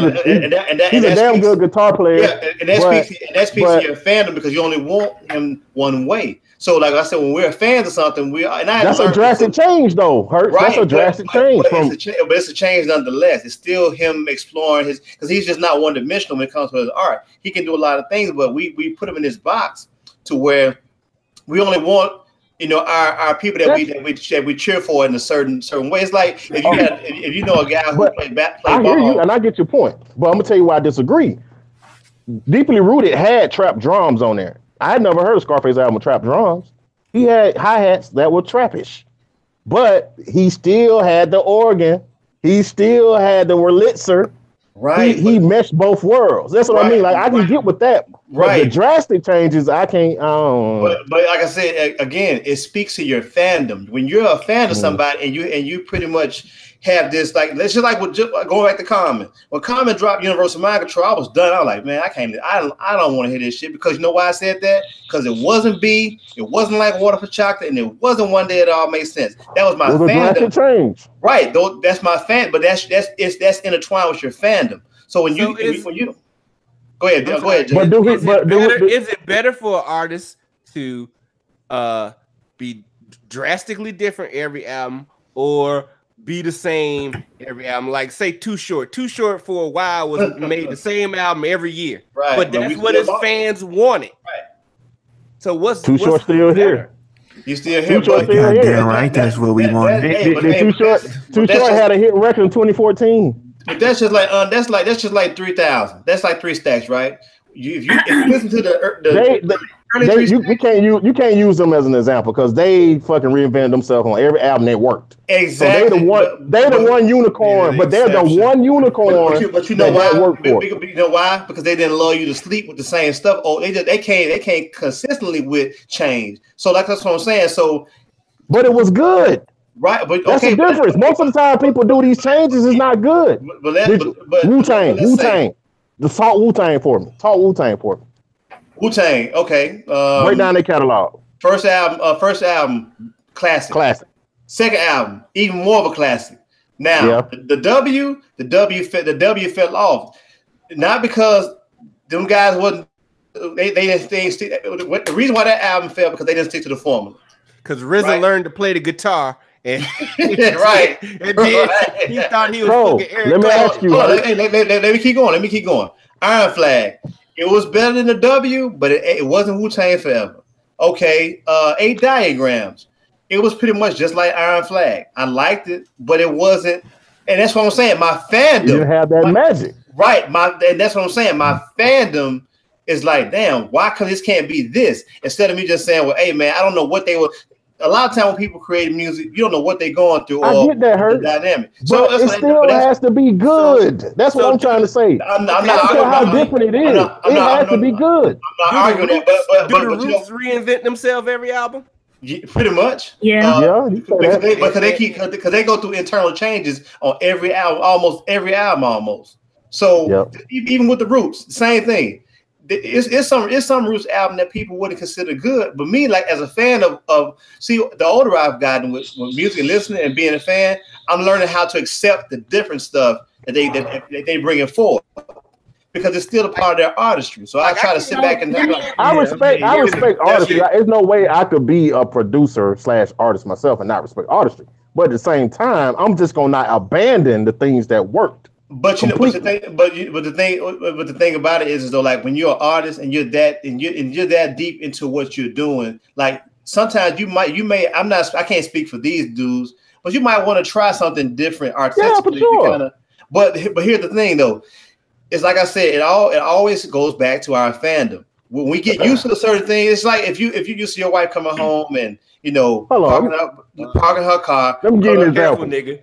No. I'm giving you an example. Let me say this real quick. Okay. So if you're used to your wife coming home every day, coming in the garage, parking the car, seeing you on the couch, giving you a peck on the jaw, going upstairs, see about the girls. I gotta be on the couch. Huh? Oh, why can't I be cooking? Why can't I be helping with homework? Why I gotta be on the couch? It don't matter. She gonna kiss you on the jaw. She kiss you on the jaw Monday, Tuesday, Wednesday, Thursday, Friday. She don't come kiss you on the jaw. You gonna go stand like, damn, like I used to get a kiss on the jaw. Like, what's up? Cause you but I ain't gonna kick her out. You know why? Because she still came home. Exactly. That's what I'm saying. What I mean. It's not a drastic change. You just made my point. You just made my point. I didn't. Yes, you did. This is not a drastic change. Right. It's not a drastic change. Right, but you didn't. A drastic change would be her not coming home at all. No. Listen, you didn't kick her out because it wasn't that much of a change that you couldn't deal with. And that's the same thing with the music. If you don't, that's what I've been saying all along. I can't deal with the drastic changes and the shit don't be good. No. You see what I'm saying? Like my own career, right? Let's say if I came out with Beats on the Whim, came out with On the Flip Side thing, put out another hip hop track, then I hit y'all niggas with collector's items, nigga, y'all looking like, man, this nigga lost his mind. No, wait. But all our fave nigga Dilla did that shit. He went to drastic changes. Exactly. He started with the neo soul, and he did the fucking electronic shit. Exactly. But at the same time, he did the drastic changes, but the shit still sounded good. Yeah, but that's what I'm saying. Hey, but you know what? But no, because not you though, but somebody else I was talking to prior. Like if you listen to Electric Circus, that's all Dilla, Poison, Questlove.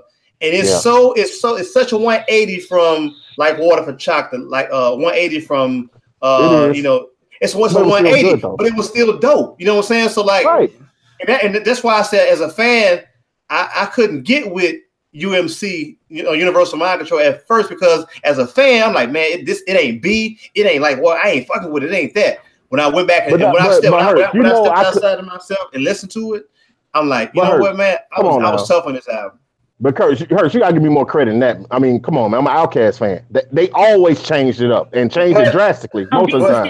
So it's not like I'm not open to change. But the shit still has to sound good. Right, and that's and like I said, a lot of times that's subjective because when one lane sounds good. And one thing about Outkast, they still kept the same production crew. So in terms of the music, you still were there because you had the same production there. Their approach might have been different to the music, but they changed it up like that. But the core music, which was organized noise and the Earth Tone 3, it was still consistent. It was still that's true. But still the music was different. But my thing is the point I'm trying to drive home is I don't care if you change, but if you're gonna change, the shit still has to sound right, good. But sounding good is subjective because that's your right. Opinion. But I'm only speaking to me. But I'm only speaking for me though. I'm not speaking for anybody. Right. That's what I'm saying. So for me, when I haven't heard the En Vogue album yet. I gotta give it a listen. But if they went the Euro route, which is fine, hey, go do it. Because to be honest with you, but you know what? People in the United States don't appreciate good music no more. Right, and their core fans, not their stands, but they fans, they changed that change up is not what they're used to because their fandom wants everything to be consistently the same. So there's that ain't me though. The fact that it ain't me for original in the fucking group. Because if that was me, I wouldn't even give it a chance. Right. I'm gonna give it a chance, but I'm just wondering if it still sounds good. When they got rid of Maxine, I was pretty much. They didn't get rid of Maxine. Maxine left. Was sick. I was sick, nigga. Me too, bro. I mean, but BG, but who wants to be in a deal where the producers are also the managers? Like it makes that's not beneficial. That's a conflict of interest. Nah, but nobody but Terry, because she was messing with one of them. But she owned all the rights to everything though. No, she don't. Go figure. Her and no. What had happened was the second time when they came back together. I love this because Dixie's the death row consulate, and she like the MO consulate. No, what had happened when they came back in 2008? Dawn left again. Max left because they all hired this role manager, and then Max up and like she don't like him now, so she want to get rid of him. So then she leaves, and so Dawn and Max is out doing tours using the En Vogue name, and then not showing up at times. And so that who owned the name, and then that forced Terry and Cindy, and that forced Terry and Cindy to do a lawsuit against them. Because y'all saw that post I put in the sketch about the Commodores and niggas suing each other over the Commodore's name. That shit's crazy. But once again, we're looking at somebody who I like Dawn, but we got to look at she left En Vogue twice and she was kicked out of Lucy Pearl. Yeah. But denominator rule. But like I most of the time I try to listen to stuff, man. Like now, like when I was with Common with the Nas album, I mean it's somebody else who I didn't like the album when I first heard. It's a lot of albums that I've approached like that. But when I went back and give it another burn or whatever, I'm like, okay, I hated the Chronic when it first came out. Oh my God! I had to listen to the Snoop album a couple times before I could. Hold on, time out. The Chronic when it first dropped, I could not stand it. I was like, "What is this shit here?" As a folk man yourself, you didn't like the Chronic when it first came out. It's something about the G thing was one of the best songs I had ever heard. It just depends on the person's ear at the end. You know what it was? Because G Thing came out and I liked G Thing, but the rest of the Chronic didn't really sound like G Thing. That's true. It did, but it's still sample heavy joint. And then you listen to like Dre Day. Dre Day don't sound shit like G Thing. It don't. But that's just that one song off that album. It kind of does though. Niggas with a gun, I think it's called. That was like my favorite joint. Yes. It had the Houdini sample. Yeah, High Power. What album is this on? The Chronic. The Chronic. The first Chronic. I thought he said the second one. No. I'm talking about the first Chronic. So you didn't like, sorry, BG, you didn't like Bitches Ain't Shit But Hoes and Tricks? No, that was Snoop. No, that was a Chronic. That's the last song, Chronic. Yeah, I did not fuck with the Chronic. It took me a while to warm up to the Chronic. Matter of fact, really, I tell you what. When Doggy Style came out, I liked Doggy Style, and that made me go back and listen to the Chronic again. Wow, that's funny, dude, I was slapping the Chronic. I was like fucking 9 years old slapping the fuck out the Chronic. Man, that high power joint, man. High power was jamming. Yep. Yeah, my favorite joint off the Chronic was the niggas with a gun joint that had the Houdini Friends drums. And you know what? There's another song that I'm thinking. A lot of it was East Coast bias too, because I was big. Y'all goddamn East Coast. I was big into that pop ass New York sound. But you were still on the funk though. That's why I'm confused on this. Right, Detroit's a funky town, right? The Chronic ain't as funky as you think it is. It's got a shitload of Parliament in the Chronic. A whole lot of it. Drake is a much funkier album than the Chronic is. That was because Doggy Style was more instrumentation. Yep. Yeah, I mean, Chronic is more samples, but I'm saying just the fact that there was Parliament. I'll say this in Jay Bishop's defense. My very first listen to Dog Food, I did not like it. My very first listen. Oh man, y'all because tripping. that shit was so smooth, and I expected it to be much harder than that. But then I went back to it, I'm like, man, this shit sounds. This shit is on. It's on a different. It's in its own lane in comparison to Doggy Style and Chronic. And it's in its own lane, but it's dog food. I don't know what it is. Yo, it's just dog I listened food. to Chronic, I didn't get it, but I listened to Doggy Style, and immediately I got it. Okay, see, I'm with you. I'm with you on dog food. I admit that. Hold on, because when the first single was "Let's Play House," "Let's Play House" was a drastic change, damn near a drastic change. I agree. I agree with you, Dixie, on dog food. What would you do? What would you do off the Murder Was the Case soundtrack? Was a straight up banger. Yeah. Then it came with. I agree. Michelle A. Let's play house and shit. Yeah, you wanna play? I know. I agree. It didn't take first listen. It didn't take first listen for me with Dog Food too. I agree. I admit. But now that song's a fucking classic. Dog. Yeah, hell yeah. I was thinking you were saying I love dog that food. song. I mean, I was thinking you were saying doggy style. Nigga, that was only thing that song was missing was Big Pimpin' doing some spoken word. They had Michelle A singing the traditional R&B, and they had Nate doing that opera shit, baritone shit he do. Then all they needed was him. That song's fucking amazing. Let's play. I'm listening to that Big Boy album. That's a drastic change. What album? The Big Boy album that Dixie was talking about. Yeah, it's different. Yeah, but it ain't good. That's the problem. Yeah, it's different. I'ma still say this to this day. I don't give a fuck what nobody say. Motherfucker, Lottie Dottie was way before its time. That fucking beat is phenomenal. You talking about Dougie Fresh, Lottie Fresh? What? No, I'm talking about on Doggy Style. Oh, I thought he was talking about. You do know that's a remake, right? You do, yeah. That's Slick Rick all day. Get there. I know, but it's just the vibe of it, man. The shit he did with it is. Yeah, he copied somebody. Yeah. The other sounds in it. Fucking yeah, I know. I got you. I didn't say that, damn it. We rock the mic, right? But nah, but you know, Shiznit was my shit. But there are a lot of albums that you can go fucking through bass line. God damn. I've been begging Wallace to play his remake of that for years. He still ain't done it. Oh, what? Of that? Yeah. Nigga, where is motherfucker at? Hey, you need to play that right now. It's goddamn 8 o'clock. I'm gonna tell you who else had a dope ass album that didn't come out of Death Row? Sam Snead. Yeah, we was talking about this before. I posted some of them songs on Classic 7 a while back. Them shits was damn good. Like, what the fuck was they think? That's a Pittsburgh dude. Yeah, it is. Him and Mailman. So did y'all get the Timberland album when it first came out? When that Timberland and Magoo album first came out? Yeah, I did. I got it through the publisher's house joint. Hell no. Ludacris was on that. He about to go on this Justin Boogie rant. Go ahead, man.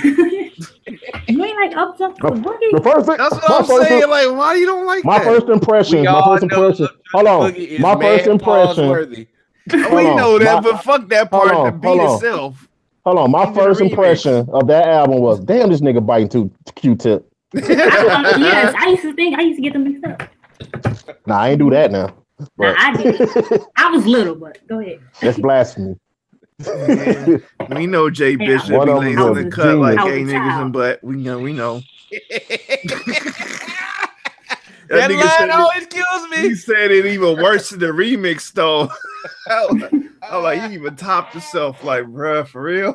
Oh, where's Magoo at? Kills me. Hey, Hurts still here? Mm-hmm. Yeah. Hurts. Not to beat a dead horse, pause. But another example of a somewhat drastic change that I liked was Tribe's last album. I liked that album. And that really wasn't a drastic change. Yeah, I like it. It just was different than what it was. It's more Q-tip. The approach was because you're dealing with Q-Tip still, but you're dealing with Q-Tip again. His artistry, because think about Q-Tip when he came in the game, straight samples, drum machines. That was the shit. But think about how well rounded he's become as an artist with interest and all that. So that's what I'm saying. Like right. But my thing is the thing I'm saying is it has to be good, and the album was good. I loved it. Oh yeah. Well, like I said, I'm biased because I'm a Tribe fan. I'm biased, but I'm able to step outside of myself and like. Some people thought that Beach Rhymes of Life wasn't a good album. I'm like, I don't know what y'all. Hold on. Whoever said that, can go. Yeah. Yeah, some people seem to think that that's not a good album. That is a dope album, front to back. Yes. That is a checkmate album because to me, at that time, you gotta understand what Tribe was up against at that time. To me, that was the perfect lane for them. So kind of motherfuckers who's not liking the love movement. The love movement was the shit. Dope. Motherfuckers don't understand the music business. That's all it is. It ain't even that. People just don't. Sometimes people only know what somebody else force feeds them. So a lot of it is that. When I say the music business, what I'm talking about is they got these labels in their ear saying, "Well, this guy in the South from Louisiana is killing the charts right now. Won't you make a song like that?" No, Tribe ain't finna make no motherfucker make them say, So what they got to do is they got to find a way to make their sound work within that framework. So what they did was they took the jazz, they took the drums we love, and they just talked to the ladies. The ladies still fucked with the shit. You know what I'm saying? Man. That's how you win. That's how you navigate through bullshit. What was not Q-Tip? What was Fife's? Is it Fife's Lament on the Love Movement? Buster's Lament. No. Yeah, Buster's Lament. Yeah, and when you listen, that shit is dope as fuck. That's Dilla shit. So yeah, hell yeah. Yeah, man, I'm telling you, I gotta say this. Matter of fact, it's a beat tape. It's a Dilla beat tape. That beat on there, but what Dilla did though, he went back and he reformed it. He redid it because the beat it still has the Buster the yo in it, but he changed it. It's a complete 180 from what it was. Y'all know when I say I have certain songs I listen to correct my ears. Oh shit! Like one of the songs I listen to correct my ears after I've been listening to a bunch of bullshit, so I don't like get influenced. Is Busta and Q-Tip's? It was on Busta's album. You talking about my song? I know what you're talking about. Are you talking the niggas in this game all sound the same? Yes, come on, man! Don't get me started on that shit. Classic. That song is, but you know what? But you know what? I'm gonna tell you this though. I still think Q-Tip used it better for lyrics to go. Yeah, I would agree. I like he did. I like how Q-Tip did it because like what Dilla did with the bass on it. Because Dilla used it twice. He used it. He did. And he used it for the Commons love. He used it for Commons Come Close remix. But the thing I like about Busta's version, it has more space in it. Yeah. Yes, exactly. I like what he did with the bass and the simplicity of the bass and how the shit worked with the beat. Because I'm listening to goddamn Up Just the Boogie. This nigga, man, goddamn. Why does nigga Timberland sound like he called in this verse from Rikers Island? Goddamn. Yeah, he did that. He had that telephone shit going back shit on there. Why you gonna do that, J Bishop? Now you need to go listen to some ear correction shit. Hey man, ain't nothing wrong with that song. But I still I like lyrics to go better. Yeah, lyrics to go. Yeah. It's to I me. probably do if I had a pick between the two. I'd probably go lyrics to go. But I think lyrics to go is probably the better.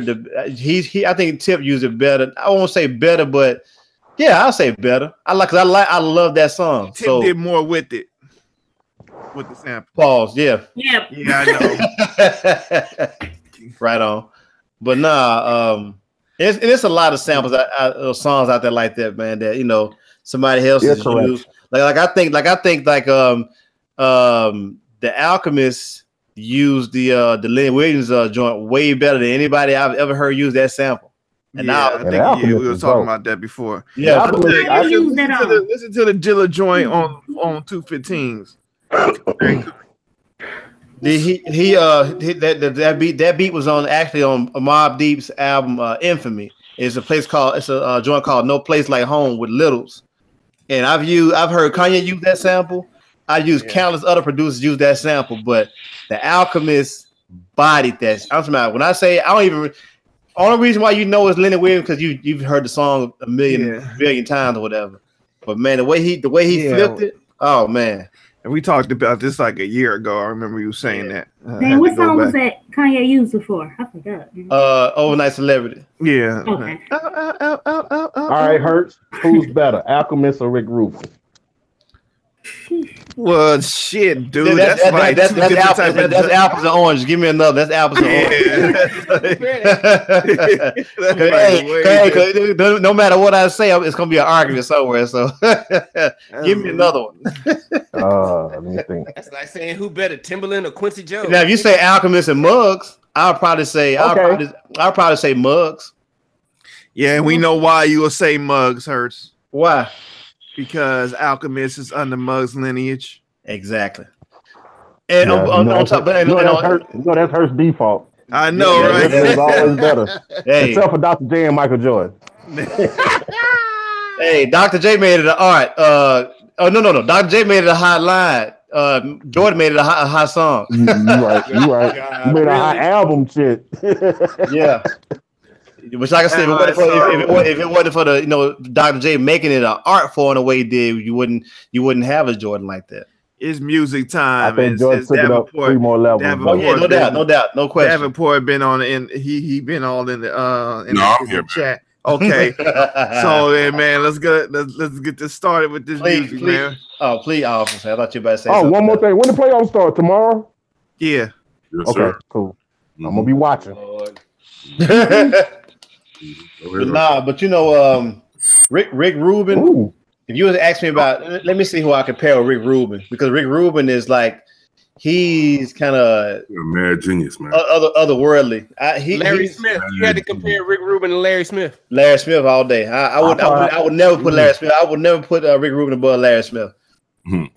But Rick is a mad. Although Rick Rubin is way more advanced than Larry Smith only stopped in a certain era, so he didn't go beyond. Now you ask me. Rick Rubin had a hit in the 2000s. Right. Because Rick Rubin ran Larry Smith out the game. He changed the whole that shit sound. Larry Smith was doing on Houdini though was fucking great though. It still sounds great. I still think the Bomb Squad is probably one of the most untalked about, underrated. Because let me tell you why the Bomb Squad is special. Because the Bomb Squad was able to do some shit I had never heard before, like. Yeah. And every imitation since them has not hit the mark. Anytime you take like a bunch of random sounds and put that shit together, they made that shit sound good. But that was hip hop. That was hip hop back then. I'm just saying. But you listen to the shit that came after them that was trying to emulate that. It's not the same. Like to me, I don't hear the same thing. I don't know if you ever. I hear a bad interpretation of it, is what I hear. I don't know if you ever listened to Stunts, Blunts, and Hip Hop, but that's a classic example of multiple samples to make one album or more. Just pick any song off of there. You're gonna have at least 3 or 4 or 5 samples, to tie everything in together to make one song. You know what's amazing about the Bomb Squad though? They use all them samples and all them shits was in key. I was like, how the fuck? And maybe, you know what? And maybe that's what it was. That was the difference. Because I swear to God, you listen to Strictly for My Niggas. A lot of that shit sounded like just a homogeneous hodgepodge of just bad samples. You know what? And think about that shit in key. Think about what's the album? Think about Cuban first album, All Bomb Squad. That's why that shit's a classic, man. Hey, that man, listen. Like I say, anybody that can put that much shit in a song and it still sounds the way it does, great. Like I gotta tip my hat to him. I mean, and that's the reason why the Public Enemy is like one of my favorite groups ever. Because of the Bomb sound. That sound is undeniable. It's alarming. That's the perfect word for their sound. Alarming. Like it makes you want to fucking just get up and do. Yeah, that shit sound like Armageddon. I agree. It's the same thing with Pete, because Pete would do samples and then always find some horns that's in key. And this is back when niggas wasn't shifting the key on their samples. They just sample what they had. I mean, just think horns that was in key. Yep. Like just think of fucking Can't Trust It. Like, damn. Yeah. Man, all them shit. Horns. I mean, just that shit is just it's Armageddon. I was listening to Night of the Living Bassheads the other day. I'm like, God damn, there's a lot of shit in this song. Yes, it is, bro. It is. That and I used to love my favorite. I think my favorite Public Enemy song is Night. They did on one of my joints. the Black Steel and Hour Chaos, my favorite Public Enemy song. Probably mine too, probably. Because that song told me that I was not going to the military when I got grown. From the government. The other day, I opened and read it and said they were suckers. They wanted me to join the army or whatever. Picture me giving a damn. I said never. And I knew then when I heard that song, I was a young kid. I'm like, yeah, I don't think I'm going to the military. And that's why I tell people, man, hip hop educated me. Hey, so I was talking about how I grew up in that Uhuru house and all that. That's all they got played was that because we was on some militant shit. So it was Public Enemy. It was X-Clan, Paris. It was a dude out here that I was talking about. Paris. Yeah, Paris, man. The Coup. The Coup. So, man, how you know about? You should know about the Coup, bro.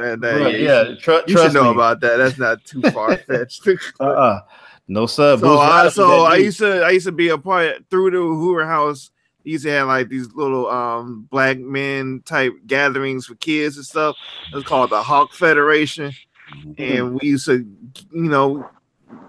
basically black men mentors or whatever. And we all come up and go do shit. And he had Boots come through a few times, and he just talking about just surviving in the ghetto and shit like that. When I'm mad at white people, despite the PE, I'm glad. When I'm mad at white people, the song I play is the Lynch Mob, Buck the Devil. Wow. I was trying to talk about this before. I don't think y'all heard of him, but Ascari X, that got major play. He actually used to perform at the Uhuru House. He had that song called All Peckerwood's Better Hide Tonight. Say the establishment. No, I mean white people.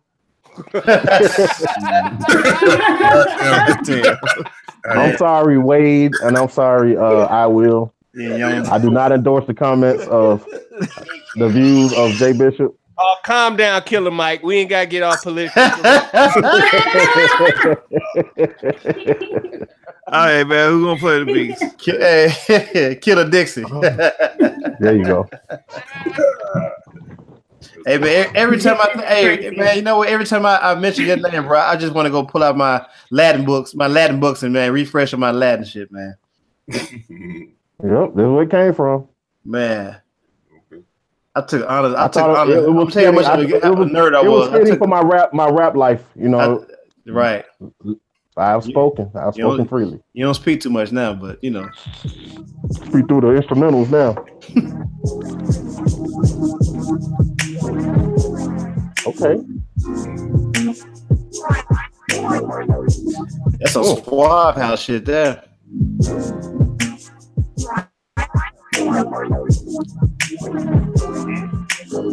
I'd be obliged if you step outside.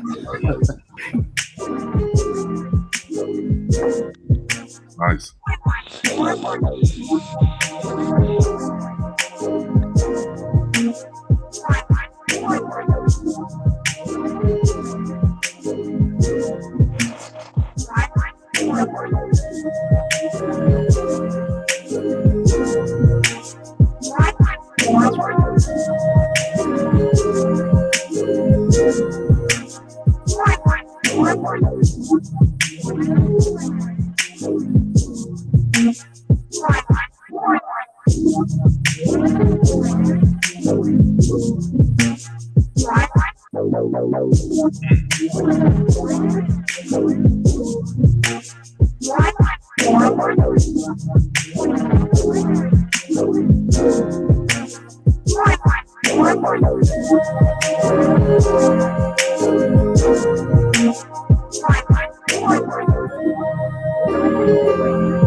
Okay, RTO. Which preset is that? I already know what it is. I already know what it is. What preset is that? Hold on. I want that word. Alexa. What is it? Let me open up the machine right now.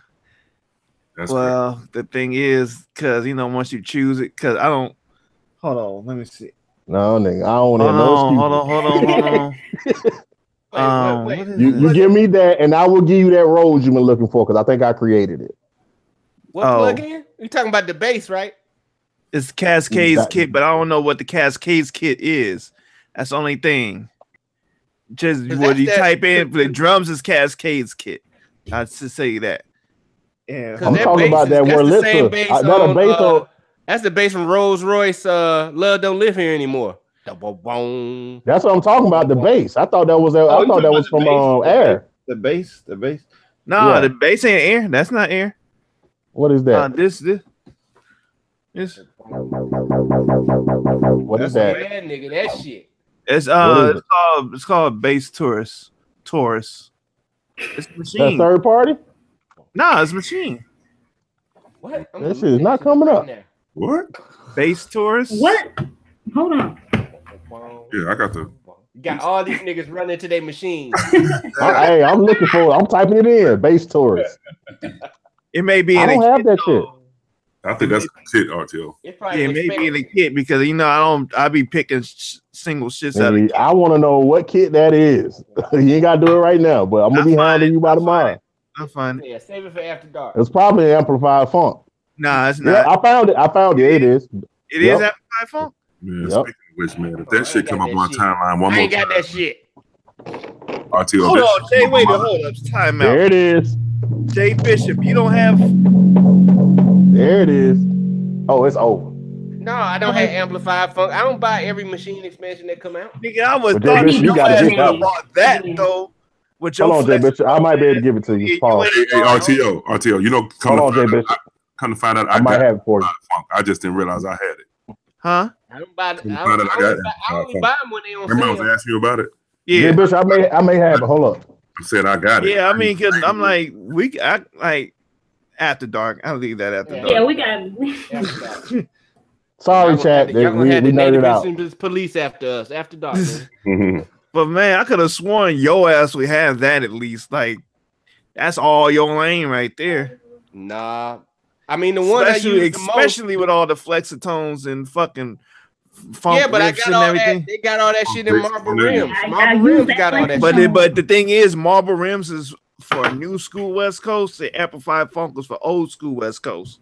Okay, that was the thing that Justin was on with that. That's the one I used the most out of all. Marble Rims.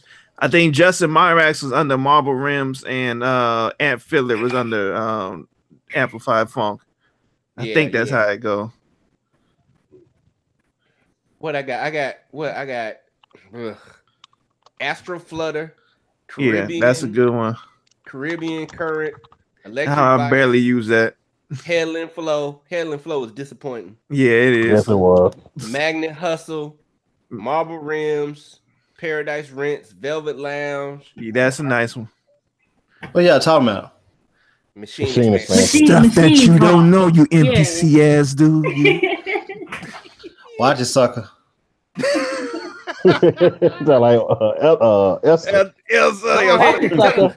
Tell him you got that Kev Brown expansion though. Flex on him. Hey, yo, NPC been getting it in with the expansions though. Be quiet. Hey, they been had expansions. You just you don't have wobble. Wobble like this. No. I'm not talking about the wobble. I'm talking about they've had expansion kits for the longest. Yeah, they did. They have. They does now. What it is, you had to purchase them joints. They don't come. It wasn't no kits like these. He just shut it. BG, hey, just like your in Vogue status, you biased. Yeah, whatever. Hey, BG, they care about them again. Let them live. I care about them expansion packs went cutting. Hey, but you know what's funny? Y'all the only people that make big deals about that. You'll never hear me say that about machines. There you go. Y'all always say that. I'll be cool. Hurt the deflection king. But wait to Cali though. I'm gonna make y'all eat every word. Hey, I'm gonna make y'all shut up out there. Hey, you already made me shut up with the MCC Black. I was like, man, that motherfucker, that was good. Yeah, that MCC. I'm gonna make all y'all shut up with this SP404 because that's all I'm bringing. Man, you better bring your push. Pause. Yeah. you got a laptop, RTO? It's pretty much dead. The fan. The fan. Oh, you replaced the fan and stuff. Yeah. Man, I took my Mac Mini to Apple Store yesterday. Man, I drove all the way out there, man, just to realize that I didn't Apple has this thing to where I just converted everything over, and it was some drives that I didn't approve to be in sync and downloaded. I rolled all the way out there, man. Wasted about an hour and 45 minutes of my time just for them to show me the shit I should have did myself. Oh damn! The only good thing about it was I didn't have to pay no money. That's good at least. You shouldn't have to pay shit being a damn Apple owner. Mm-hmm. I like, and the guy like, I don't understand why it's not working. I said, man, they fucking pay for their shit. All this service should be free. Man, I'm gonna tell you, like the Apple Store is like a club. It's like going to a club. I mean, when you go there, man, people just I don't think it's missing is the drinks. Right. Hell yeah, you ain't lying. And low key, they do hook you up from time to time and give you some free services. You know what? And the guy was trying to. I think they sent me an email today about some of that free stuff too. Mm-hmm. Because I know my wife has took her iPhone in there a couple of times and they fixed whatever her problem was and didn't charge her. Wow. Can I use that's dope. What the hell is going on with my chat? But I've been thinking like I might not bring the X with me. I might just bring the Studio Black. Oh, hey Dixie. I broke down and copped that ESQ1. You did? Oh, yeah, I bought it. Hey, for a lot of you guys that are UVI got a sale going on now. While you joking? Go ahead. Hey, Dixies. Uh-huh. Go ahead, my bad. Go ahead. No, y'all. I just want to let y'all know. A lot of people be talking about isolation and taking drums out of songs. I know Gadget had we did the other one last time. Yeah, they got this other one that's made by this company called let me get it right. The name of the plugin is called Zentek. Okay. So the program usually runs like $190 something. I think they got it on sale now for like $99. So we need to talk at the dark because how many copies can be made per person? I don't know. So you can go in on it. Pause on that. Okay. Hey, what the hell was I about to say? Fucking juvenile. Overset. Somebody on there chortling like a mug. Told you they ain't the microwave, bro. They watching. Oh man. Damn, what was I about to say? Fuck. What up, Davenport? Oh, hey, yeah, Dixie. All I wanted was a type of roll sound in Summer Madness. That's all I'm looking for. I thought you looked for that roll sound that Jazzy Faye or Eric Sermon was using in that. Wait! Like Summer Madness, cool in the game. Summer Madness. Yeah. I thought it was the roll sound with an auto pan on it. Yeah, but it sounds a little. I thought you wanted the one that was in that Eric Sermon song. What Eric Sermon song? That I posted in Classic Status off Double or Nothing album. It's him and Jazzy Faye singing. We played that and I did that too, but I'm just looking for a really smooth ass. I already know how to do. I know how to do the fucking auto pen and all that. I think UVI has the best. Like it's a Rose in the UVI. That's pretty good. Damn, what's that joint called? Let me see if I can pull this real quick. Yeah, they got a sale going on this weekend. Like 25. Actually, the best Rose I like is in the Phantom. You said UVI, J Bishop? Yeah, UVI got a 25% off sale just this weekend. Oh crap! Man, they ain't enough for what I want. That's synth anthology, nigga. Yeah, I know. 25% ain't enough for what I want from them. Shit. Well, you go crazy with synth anthology, man. Yeah, I know. I still ain't made why I haven't used 15% of those sounds. Probably even 10%. All I want, it's not all that I want, but mainly I want that damn sound. Jay Bishop keep fucking with me. Want that quick sound. That shit sounds so fucking dope, man. I swear. That damn sound. Yeah, I got synth anthology 2. I got Digital Sensations 1, and then I just copped that the USQ1. Okay. Goddamn gear snobs. Gear nerds. Gears. Both.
That's ill. Man. I like that a lot. Right on. Damn RTO.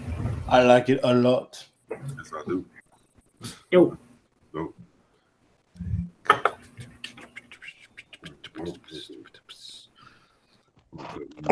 Now that I rearrange the studio, I got access to the machine. Okay. I don't have to put the damn MK1 in the corner. So I'm gonna play one. I'm a freehand this, so it's off, man. Y'all forgive me. I just play it, Dad. No, I made two joints like peanut butter and jelly sandwiches.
That was dope. Hey, for now, I just want you to say, "Hey man, I got a beat to play." I'm saying that's all he need to say.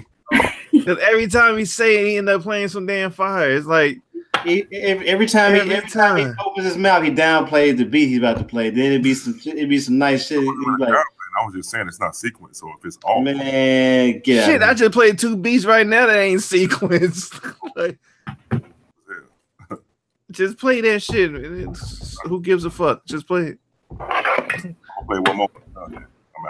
Jay Bishop, I'm gonna sing you Amplified Funk. Okay. Who about to play something? He is. Okay.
That was nice.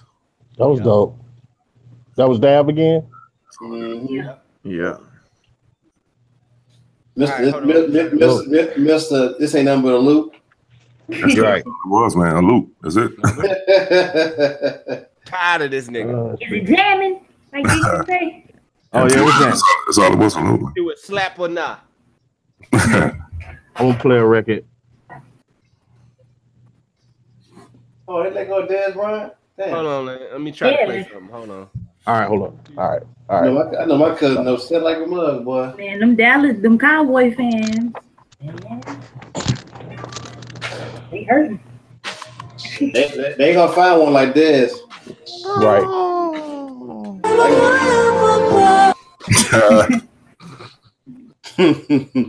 Yeah, play something right there, bitch.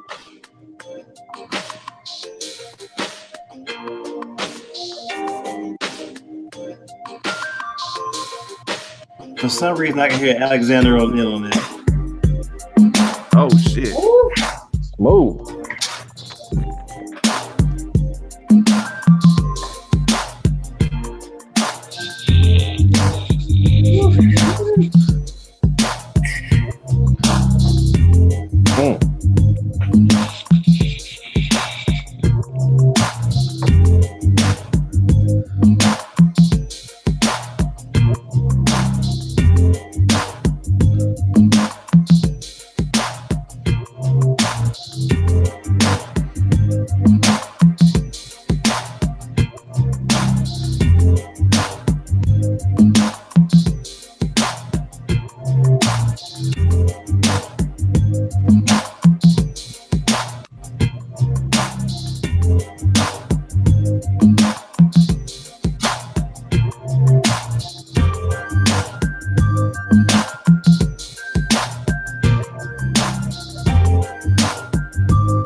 Man. Hey man, I kind of jealous. Hey, I kind of recall Jay Bishop talking about how he don't like 2-chord songs. Hey man, I kind of remember you talking about how you don't like songs that only got 2 chords in it. Yeah, and hey nigga, that was 2 chords right there. That shit sounded quite damn nice. Y'all crazy, man. Sorta. Hey, that was, I love that. That was nice. What do you mean, kind of, sort of? That shit was nice. What you talking about? Fucking two chord tracks be nice, man. Shit, that shit smooth as fuck. Don't fuck with my West Coast roots like that. Damn it, that's all we made on 2 chords. Shit. I can't remember if I played this last week or not, but if I did, say something. Shut up, Dixie. That was a drastic change.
Human fade out.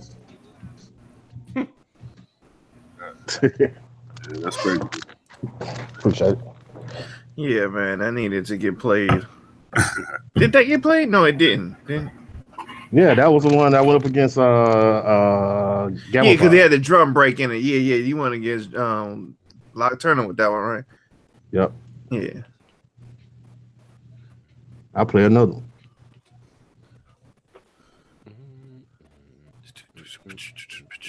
That ain't what you supposed to sing, and you know better than that. You're supposed to sing all this motherfucker. You better sing it, motherfucker. Like your life depends on it. You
Gladys Knight flip.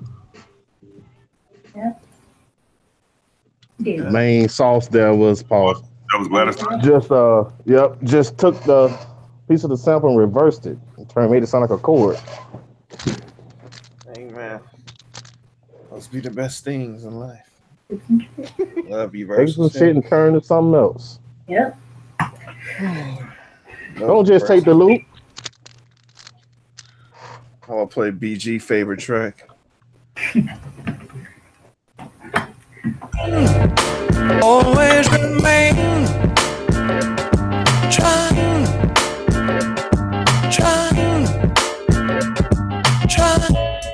but I got something trying,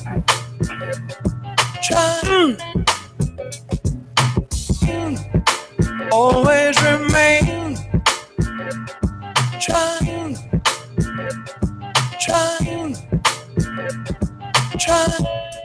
but I got something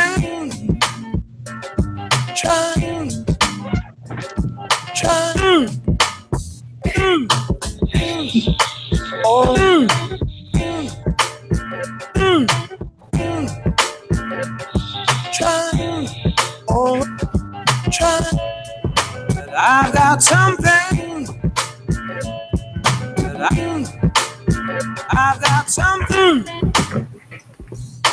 Yeah, I was just fucking around. That joint funky. Funk. What Dixie say is jamming. Yeah. Right on. Just don't take it to the West Coast. Say proper. Nobody say that shit no more. Good God. What you say, Hammer? Proper. That shit ain't. Ever since they came out with that song, they ain't no one said proper ever since. Like, I think Hammer was the only nigga saying proper. Like, that shit did not catch on. I remember going to LA getting clowned for that shit.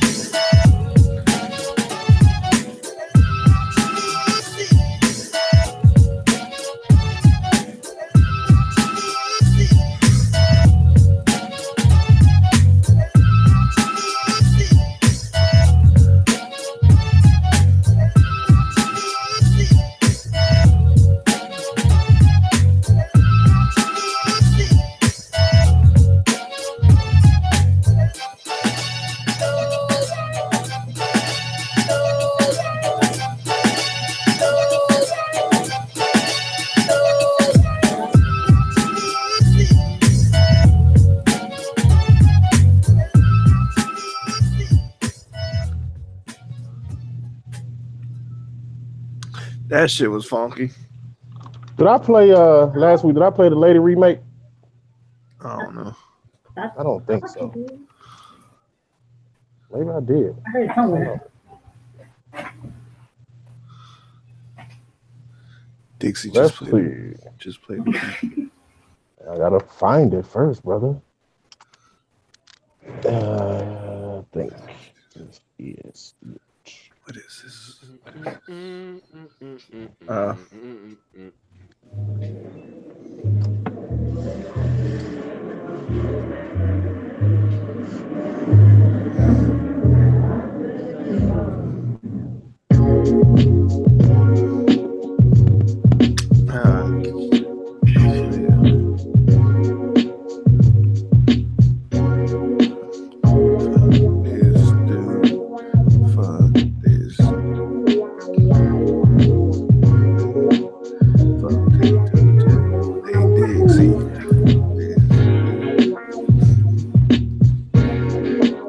We'll send it to Drake right now, nigga.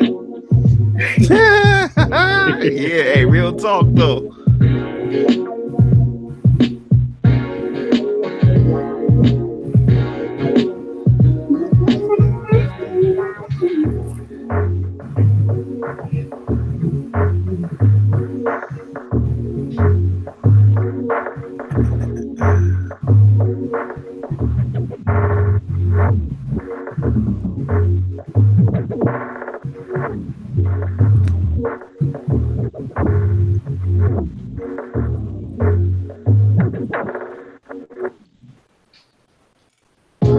I can hear Drake on that shit.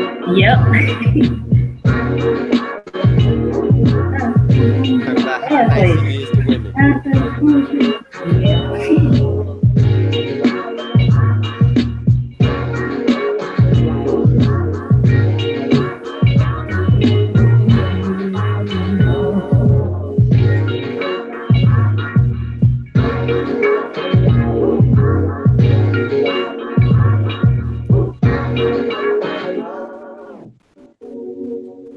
You need to send that to Drake.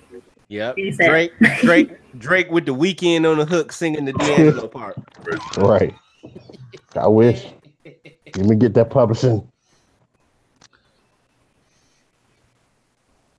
Get that publishing. Trying to find that Alexander O'Neal flip. Oh, I like this beat. I do with that beat. Yeah, fucking Wallace trying. Y'all seen the thing where Wu-Tang was performing at what was it, White Castles? I think it was White Castle. Yeah. But I ain't see it. I heard about it. I didn't see that. Hey, I can appreciate that. I ain't had White Castle in forever. No. Yeah, that's an instant bathroom trip.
Who was that?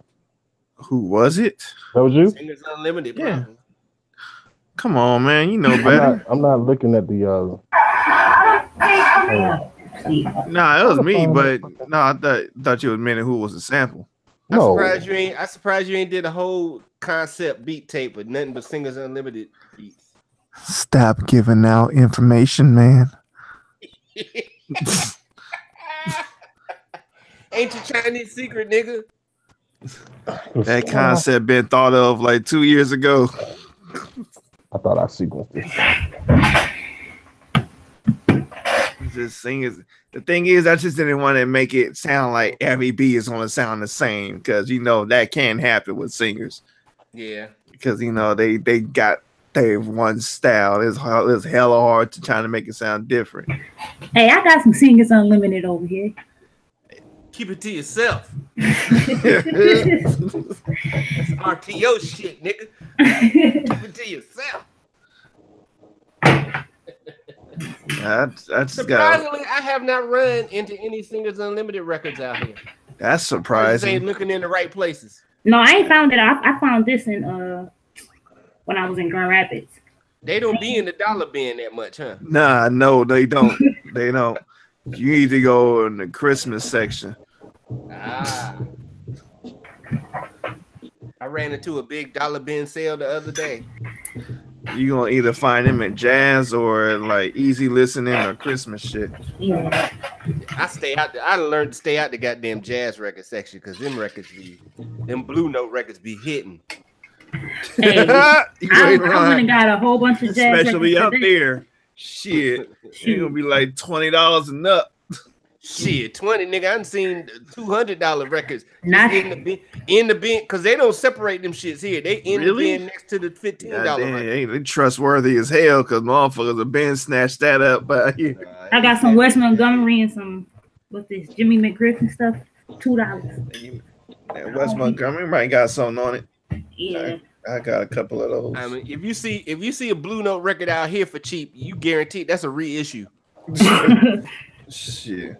And the reissues be like $30. Dang. Yeah, that's San Francisco. That's amoeba prices right there. Yeah, it's one place out here. They overboard.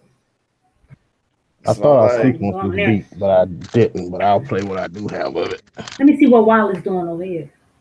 So I was like, y'all want to go to amoeba, but hey.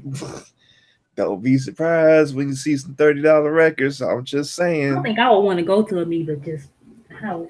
I mean, it's a spot to go. Don't get me wrong. They got hella shit. It's not just for records to go, but they ain't got no dollar bins. That's what I'm saying. I'm out already. I highly doubt it if they got a dollar bin. I don't think I ever seen a dollar bin at Amoeba. They got a discount rack, but it ain't no dollar bin. It's that Alexander O'Neal joint I was messing with. I thought I had finished it, but here's what I got.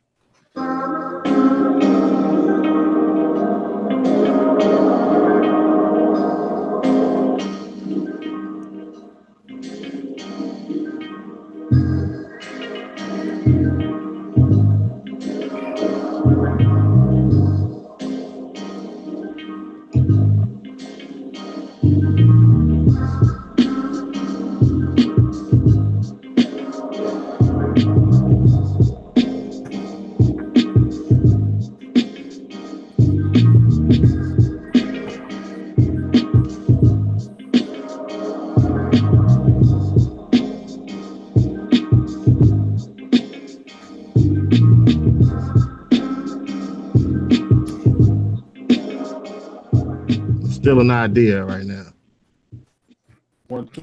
Can I make a suggestion to that late after dark on that bass line? Sure. I hear something that I would change up just to add some spacing to it. That'll work. Okay, it's still in its infancy stages.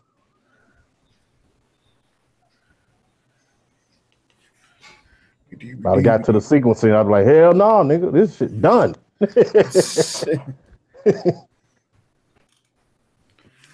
I'm out of beats now. Hey, y'all heard the King Combs tape? Let me stop it. The who? King Combs.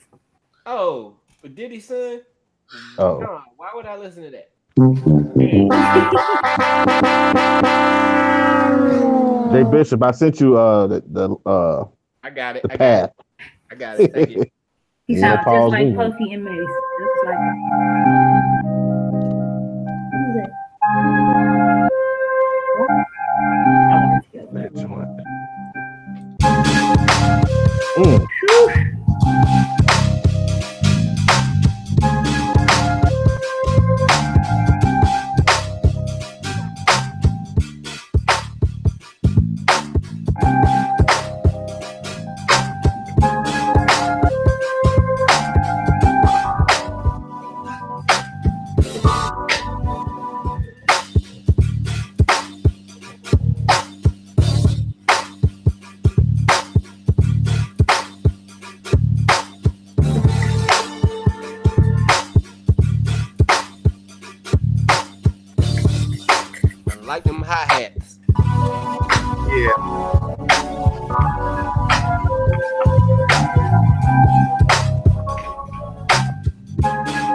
That was crazy. The hi-hats were crazy. Yep. Yeah, that's like my favorite part of this beat. Is hi-hats. You programmed those? Let me see. I don't remember. That shit's crazy. You got to teach me that. I think it's not. I think it's just a loop. Oh, where's that? Yeah, it's a loop. Why I don't hear it? Because I muted it. Duh, that's a rip. I had that shit on solo. Yeah, it's a loop. Just a loop, though. I can send it to you. Yeah, do that. I got this. Yeah, send that to me. Yeah, got this Herbie Hancock flip. Mm-hmm. I'll play that.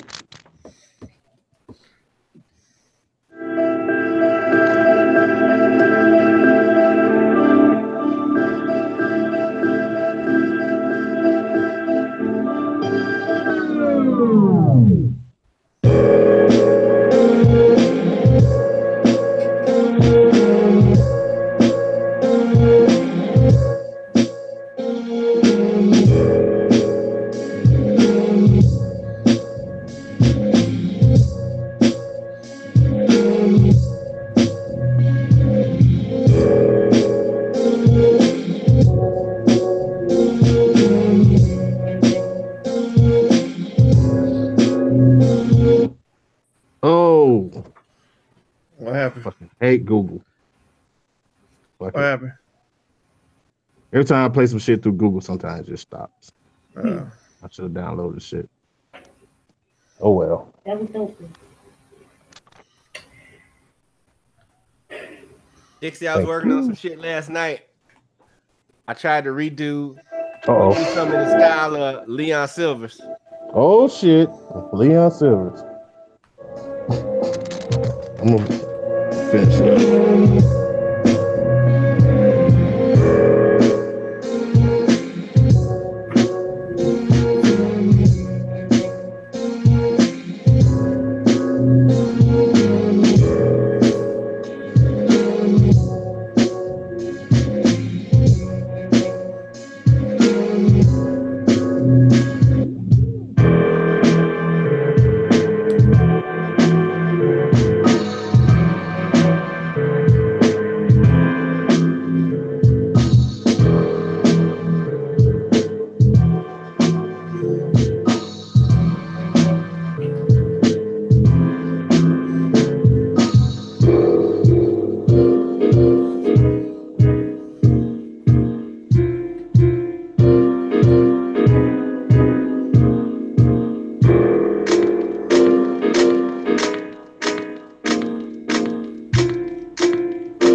Leon Silvers, the third.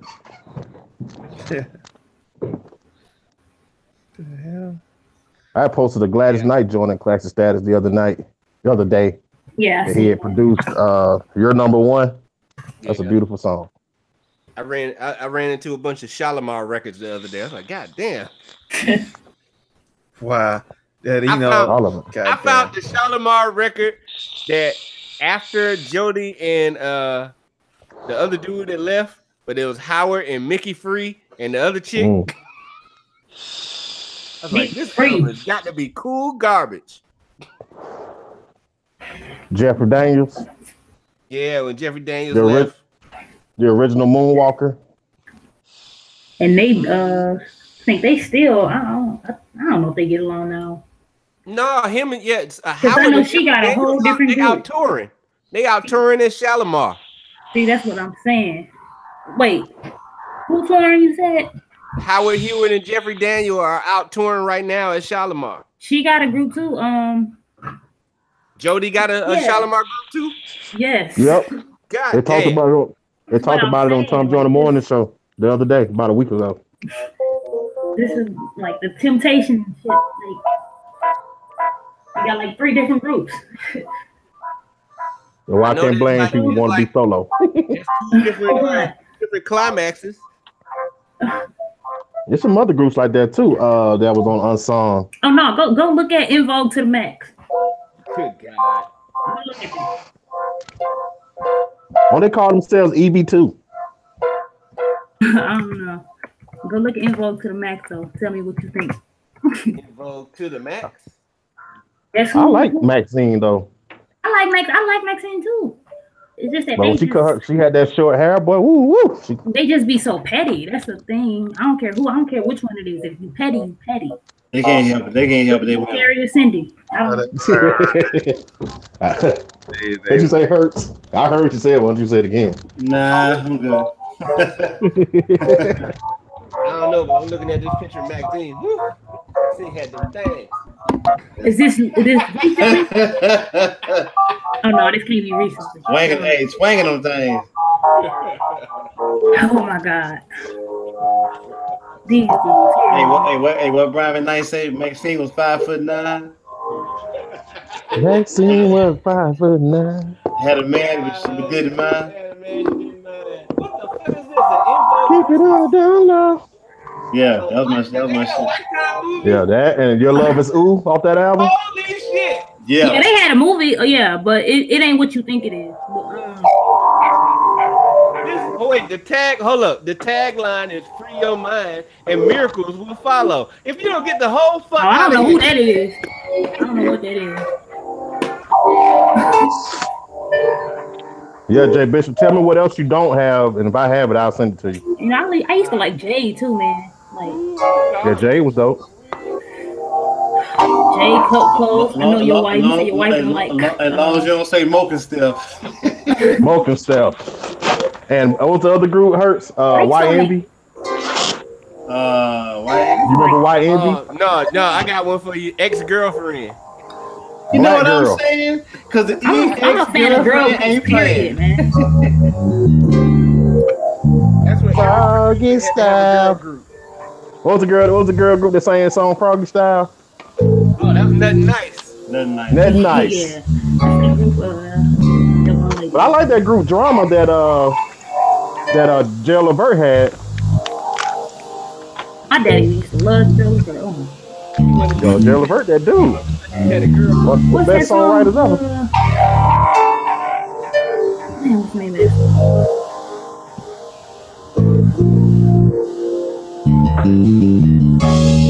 That's garbage.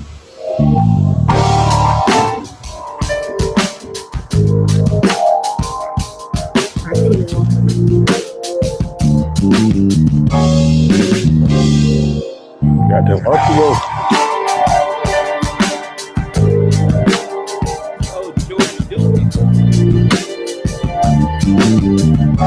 Oh yeah, it's that he made.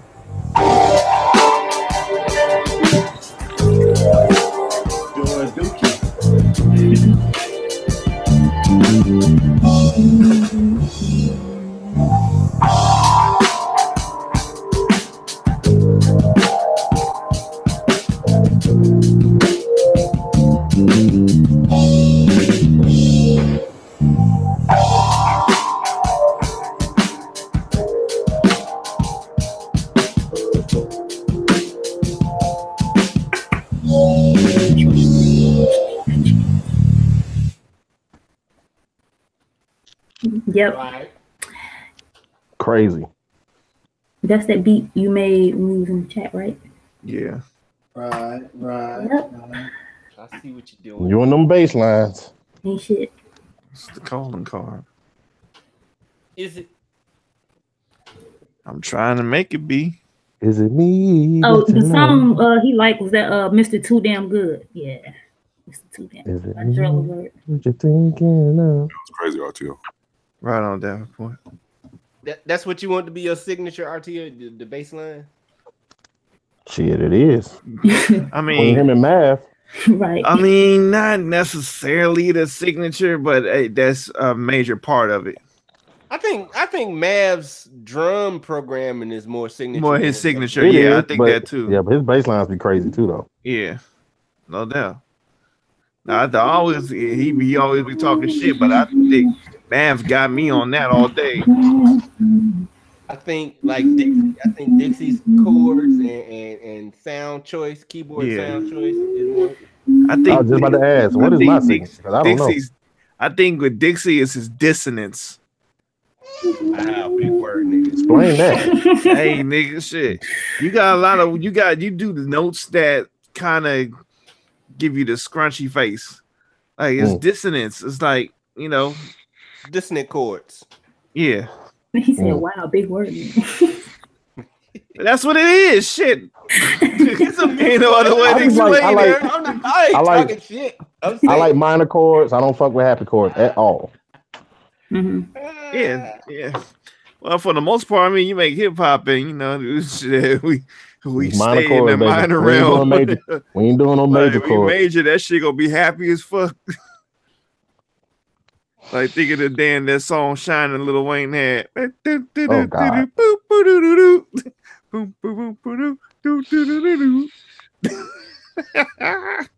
Horrible. Don't remind me.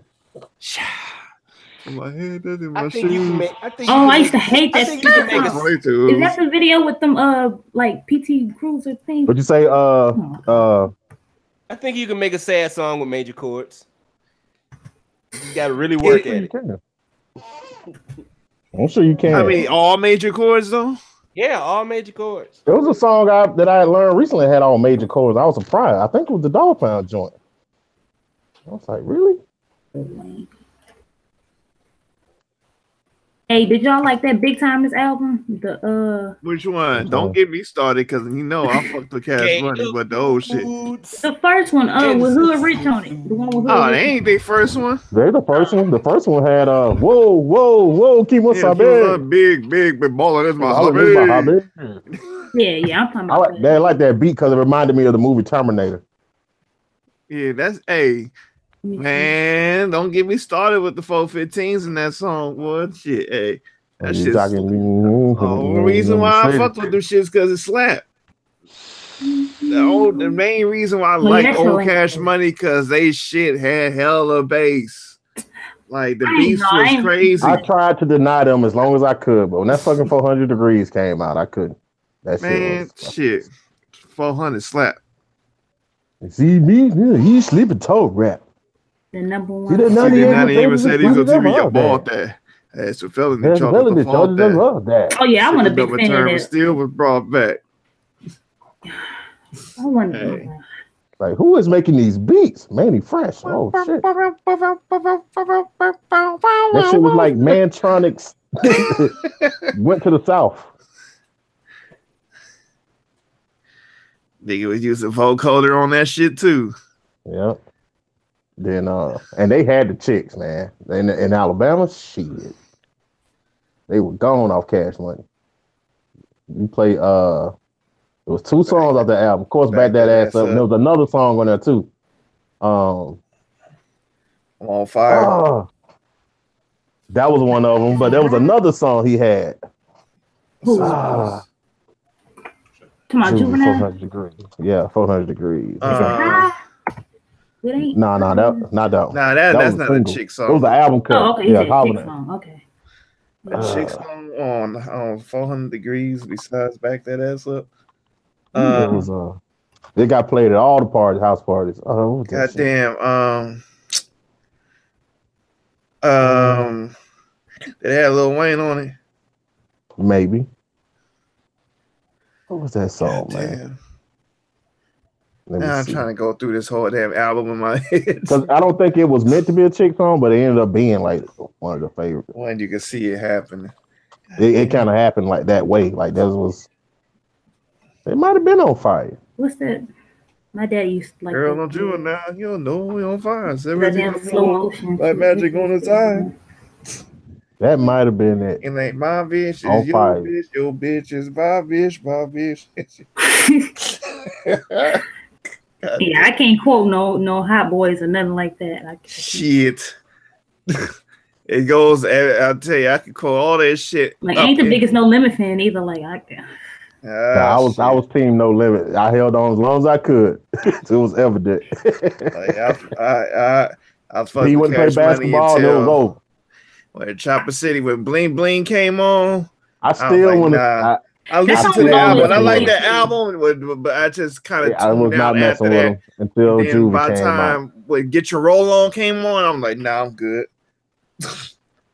Even though I like the beat, but the album, that whatever that Big Timers album, what was that? Hood Rich, right? Might have been. No, that wasn't Hood Rich. Get Your Roll On. I don't came remember on what the before albums that. were. Not for Big Time. How You Love That? No, it's not that. It's not that. Because How You Love That 1 and 2. Those are the good ones. Those had colors, Monte Carlos and Regals, man. But I tell you though, when Get Your Roll On, I was in Panama City, Florida when that song dropped. And every fucking car was playing that. Oh my God, this shit's getting my nerves. Hey man, that video made me get my Pontiac. He had a WS6 and he was swinging that bitch. Well, I was like, hey, I gotta get one of those. Ended up having 2 of them. For that video. It had that alone. one sound in it that I liked. That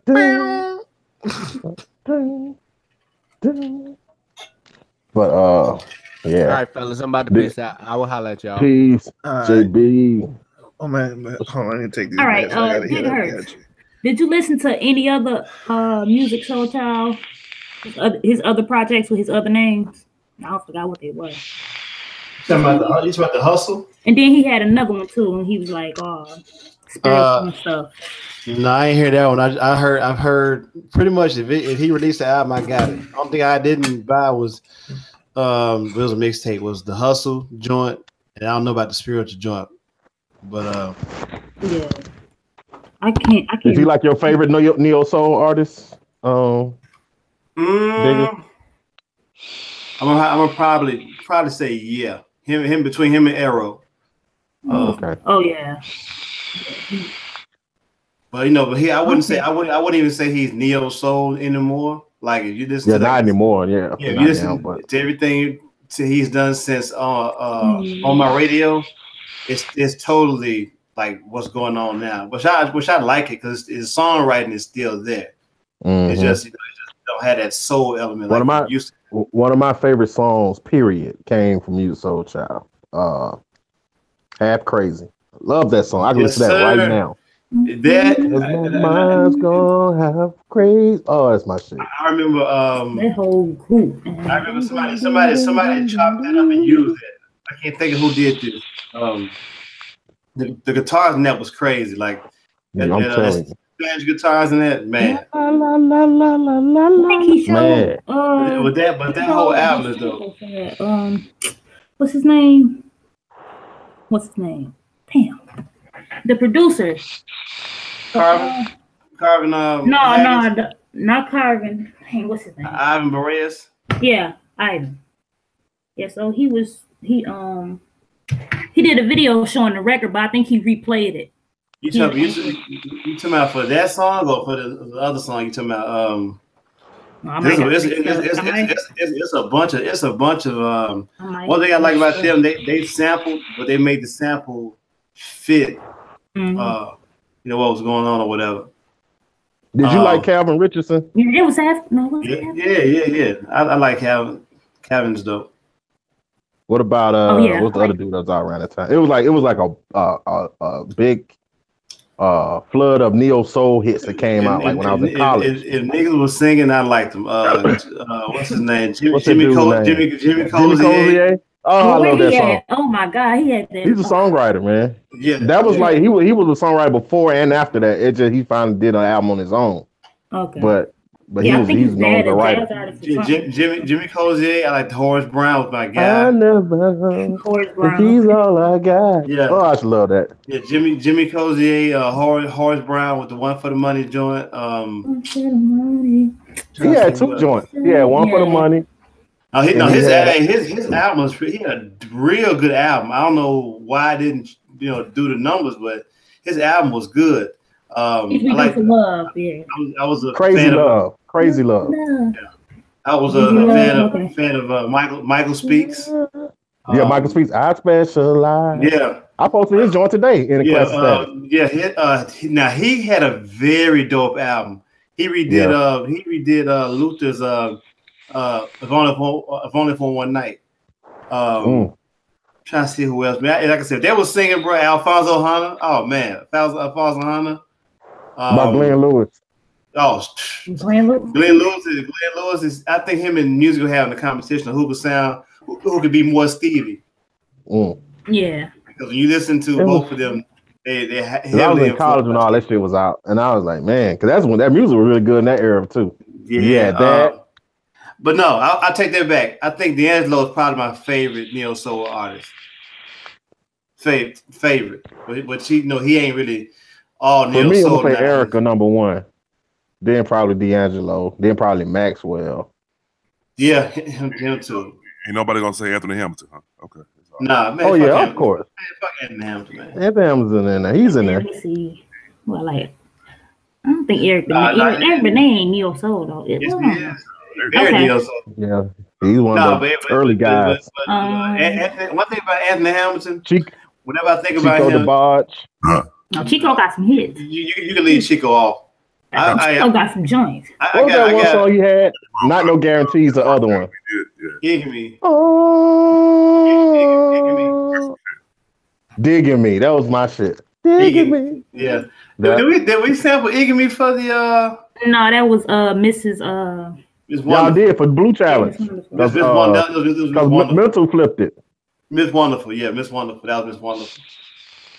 But he had a pretty decent album. I used to love Digging Me and stuff, but at that time, my two favorite songs, R&B songs at that time, they didn't come out exactly the same time, but right that era, it was Digging Me and A Monique for You.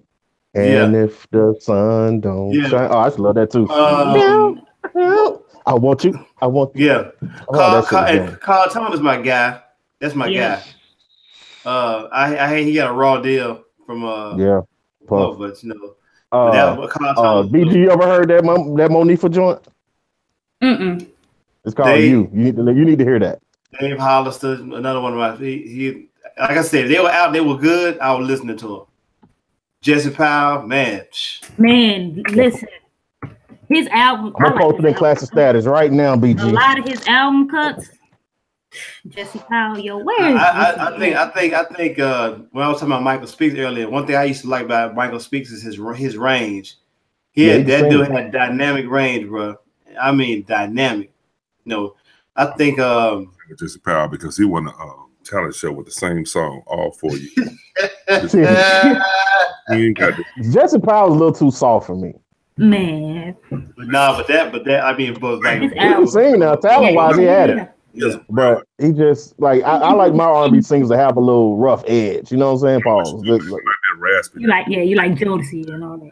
Yeah, you get it. I mean, I don't get me wrong. I'm still Boys II Men fan too. But even they had a little bit of streetness to them. You know what I'm saying? Yeah. Although Motown was trying their best to clean it up, but that's just where they were from. They from Philly. They know what it is.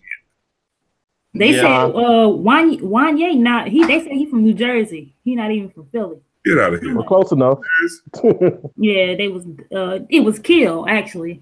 Kill, who be on here sometime on his podcast. I know. Yeah, they was talking about Wanye from Jersey, but I don't know how true it is. I look it up. Kill said it might be some validity to it. Man, right. He was like. No, he had just found out himself. He thought he was from Philly, and then he's like, "Oh, that nigga ain't from Philly. Well, fuck him too." Then. I don't know. I always thought he was from Philly. I don't know. I'm trying to think. Oh, I forgot, bro. Bilal. Oh, that man. Yeah, Bilal. Yeah, Bilal. Angie Stone. I remember when your boy, when that whole era was going on in the early 2000s, your boy John B tried to come out with a neo soul joint. Who, John B? Well, Cool Relax. Yeah. I like it. No, not cool. It was one song he had. John B. Don't stop. It's all right with you. Oh, you know what I'm talking about. Yeah. I like John B. Don't flip up. He trying to do the neo soul. I like it because that's him, man. He wasn't trying to be nobody else. He was just a white dude who liked black. He was trying to ride a wave at that time, though. At the time, I think, but he really was a dude who liked R&B. Oh, he can sing his ass off now. Yeah, I seen his. But I mean, I ain't gonna say he can sing his ass off, but he was good. He was good. He was good money. Yeah. And the joint him and Pac did, I used to love that joint. I like the beat. Now that Cool Relax album was a like like I said, Cool Relax was a dope album. He had a song. He had that song with Pac. He had a song. Oh, you still down for me now? It was called "Can We Get Down," and it was really hey, go listen to that song, bro. Can We Get Down, man? That's probably my favorite song. Oh, I used to sing that song to girls on the phone. They're like, "Oh man, sing it one more time." Like, "Oh, it's my bedtime." Sorry, I can't sing more. I got to really get out of here. I'm gonna try to find a bunch of rare R&B joints and post them over the next few days. Yeah. But those like people like around that time, man. That's how I was trying to sharpen my skills, because you listen to everything. You ain't really like. Are we still live? We're hold on. Yeah, we still live. You had to probably sleep, man. I tagged you in the Bonifa joint. All right. BG, I'm about to call you by your name because I'm looking at it. Gonna call government. Fucking Yo, where's Benny and Mohica at, yo? Oh my in Han. Man. There was another chick that kind of put me in the mind of Benny and Mohica. She that was High Tech girl, Janelle. I got one for you, Hurt. Go ahead. Whatever happened to the hook master? Well, I ain't gonna call him the hook master because that was Nate Dogg. But he had the hooks on lock for like a good cool 2 years. Avery Storm. I wasn't a real big fan. I wasn't a fan of his like that. I think he had a distinctive voice. That's why people was featuring him so much. Like when you heard him, you knew it was him. That's the dude on the Rick Ross song, is it? He's on a bunch of songs. Okay, so it might have been. But he on this one song I like on the Kiss Last Kiss album. Okay, yeah, that's the same dude. I like that Last Kiss album. Yeah, I love that Luther Vandross flip on there. I love the joint with him and Nas, What If. I was playing that today.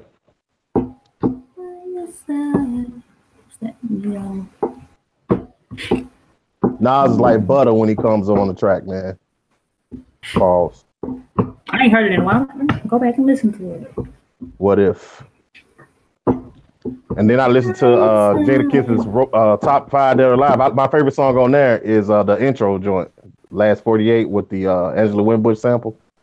Let me ask y'all a question. Speaking of that, what do y'all think about the little young cat that's on YouTube as King Guap? What do y'all think about him? Yeah, he cool. I watch some of his videos. I don't even know who they are. He do reaction videos. He do reaction videos of some of the. I'm for any youngster who want to learn. Yeah, he's really like, I watched him listen to listen to Cool G rap, man. 2 of Cool G rap songs, and he was blown away. Like, man, like, this dude like super lyrical, man. Like, he didn't know who. I saw him watch the. He said Nas goes over his head. Like he too deep for him. So he was talking about, like, I think he did a Nas joint for I Gave You Power. So he was like starting like, oh, wait a minute, man. This dude is talking about he's a gun. Oh, yeah. He stopped it and went, and he was really, man, like blown away by that. I like that kind of shit. Like, I like to see the youngsters try to, just, try to learn about the culture, man. Like, don't be just, Like, I watched him do the I Get Around joint. He really did. He didn't know who Shock G was. Shock G was the guy that put the satin on your panties. That's who Shock G was. I think I should type to come in. Shock G's the producer, and he's like the lead member of Digital Underground. I gave him the story or whatever, but it's like the sound that you hearing. That's a Shock G production. Oh, you know what? I would love. I was thinking when I was watching his reaction video to the "I Gave You Power," because "I Gave You Power" was a dope song. Mm-hmm. I said, man, I wish there was a way that like Nas could reach out to this little dude, man. Like, give him the history, or give him, like, we was coming up, lyricism was a big thing. So you had no choice but to kind of like do it. I used to listen to so much shit. I used to try to decipher everything that was being said. I remember the first time I came in contact with the Supreme Alphabet and Supreme Mathematics and shit like that. And I'm like, man, like, what is he talking about to get the 49311? Well, I ended up doing the knowledge on the 49311, and I was like, okay. I should do that shit too. So like, you know, I'm gonna tell you which rapper put me on up. Well, it was either Nas or Jay-Z. Like I learned a lot just deciphering their lyrics, like the shit that they be on. Like Jay-Z was talking about shit nobody else was talking about on Reasonable Doubt. This one was talking about tax write-offs and shit. No other rapper was talking about that kind of shit. He's what he's at. Yeah, but the Supreme Alphabet and the Supreme Mathematics shit, man. That was a direct correlation of, you know, Rakim and them and Kane but you start to dive more into it the more Wu-Tang you listen to, because they really used it. A lot of them dudes were like 5%. Yeah, but yeah, I Gave You Power. That's a classic. That song in itself. I gotta figure out who did that beat. That inspired me and my girlfriend, Tupac. Tupac was listening to that on the way to Vegas. No, I know this for a fact. He was checking Nas to see if Nas was going to diss him on the album. So he would listen to the album all the way when the last trip to Vegas. He listened to that album the entire way to Vegas. Yeah, and he really liked I Give You Power. I gave you power. And he flipped me and my girlfriend, because me and my girlfriend's about a gun too. Pac just did it his own way. Yeah, but I think I like I Gave You Power better. I like the storyline. I like the storyline better because it's a doper song to me. It's just a doper song to me. The beat, everything, it's just a doper. But me and my girlfriend was dope. But if I had to pick, that beat was somber as shit. I was listening to it on the reaction video. I was like, man, that's a somber ass beat. Like it just puts you in a mood, and that's what music doesn't do anymore. Like it just rolls off the back of your shoulder now, man. It's like it ain't nothing. Like rain off your back. Yeah. Yeah, like I heard it before. You know what I'm saying?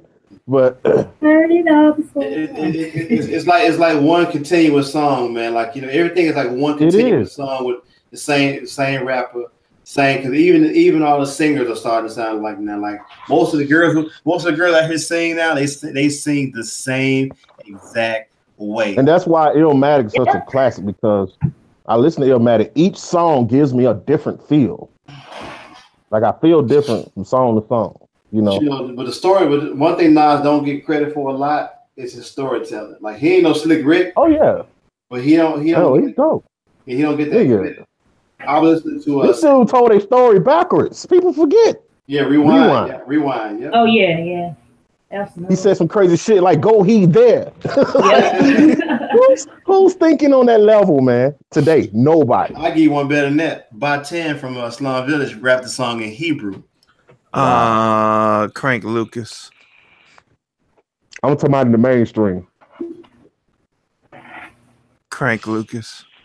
If I ask my wife who, Crank Lucas. Yeah. Okay. Like, go he there. I had to think about who Crank Lucas was. I was thinking Jordan Lucas. Oh, my bad. My bad. Not Crank Lucas. Jordan Lucas. God damn. And I will respond again. And somebody in the mainstream. Another fucking. But he is mainstream. He signed to a major label. He ain't but he ain't in the mainstream yet. This has been another fucking. If I ask my wife who she know Jordan Lucas, she gonna say no. If I ask her she know Nas, if she knew Nas in 1996, hell yeah, she probably had his album.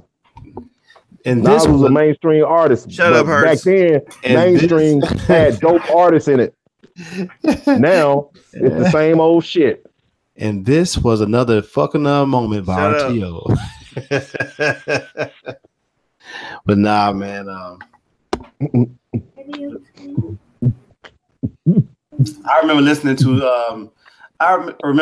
to Memory Lane sitting in the park when I first bought Illmatic. And I was like, nice place to listen. I'm gonna tell you, Hurts, what drew me to Nas. I remember getting home from school, throwing down my backpack, doing the same shit I do every day. I was like robot. Throw down my backpack. Well, first, jump off the back of my uncle's truck, grab the key from under the doormat, open the door, throw my backpack down. First thing I do, run to the TV, turn on Rap City. And I remember watching Whose World Is This? The World Is Yours joint. Yeah. I was like, this dude reminds me of myself so much. Like, he's just so, like, somewhat shy, somewhat introverted. Like, it's like, that's how I am, you know? I was like, this is the first, I ain't gonna say it's the first time, but that's the first time I've seen it come across like that. So then I just started listening to more and more of this stuff. And then I was like, man, I was a stan after that. When bought the album, bought every album. The one that did it for me is I Gave You Power. The moment I heard that, and what helped was because that damn album had the lyrics in the liner notes, so that definitely helped. I think I came out to LA and then just heard that shit, and fuck, my God, like I had to let my parents hear that shit. Like, and if you really listen to like if you listen to the first joint in the matter of fact, if you ever watched Belly is the actual. If you listen to the story of New York State of Mind, right? No. It's two songs. It's So I Come Back Home. Nobody's out but sure you do. One Love. It's One Love. Okay. And the message on I Am.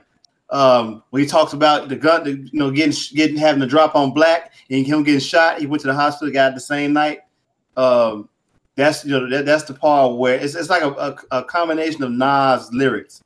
So I think he got a few because he was mentioning like the youngster and Belly in New York State of Mind, right? No, that wasn't New York State of Mind. That was One Love. So because he says, so I come back home, nobody's out but Shorty Doo-Wop rolling two Phillies together in the bridge. We call them ooh-wops. He like, okay. We busting off the roof. So I pack a bulletproof and a black Trey Deuce. Yeah, he was like, I like your style, you know. Yeah. So that's from One Love, like I said. But the movie is actually a bunch of Nas narratives. You know what I'm saying? Put into movie form. Mm-hmm. Because when I watched the movie, I said, man, this little part here, I know this. And then I started thinking like, oh, that's from most people who've seen that movie, like that's not into music, that's not a music nerd like we are. They don't get the correlation. But I knew what it was. Man, we can make a damn not a sitcom. We can make a fucking damn show off I Gave You Power right now. I Gave You Power could be a short film. Yeah, I mean, just a fucking gun getting used and tossed and used and tossed and used and tossed. Like, shit. That shit can go on forever. No doubt. It's a never ending. Exactly. I'm trying to think. You got Siri on the chest that said 52093850. Yeah. Got Siri on the face. Who Golden State got in the first round, RTO?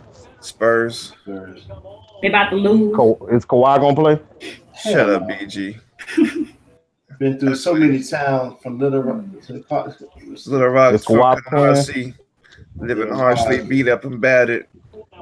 He pulled me out to watch these niggas scattered, making me kill it when I ain't feeling, never mattered. When I'm empty, I'm quiet. Finding myself feeling to be fired. A broken safety niggas place me in shells under beds for my bag for my next honor to be a thoroughbred, keeping me full of hollow heads. Yeah. Shit. Hurst, why do you think AZ never had the career he should have had? Shadow.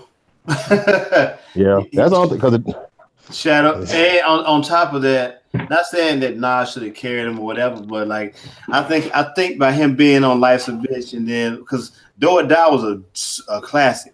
Yeah, I love that album. But a lot of it is that AZ might not have to grind like that. He wasn't omnipresent like Nas was. Like he do his thing, then he dip out, But I think a lot of it is he had a dark shadow over him, because of Nas' success or whatever. But then, matter of fact, what's crazy is Nas was AZ was in town when I was at the A3C lab. He was on the Nas went on the big stage. AZ was in another pavilion.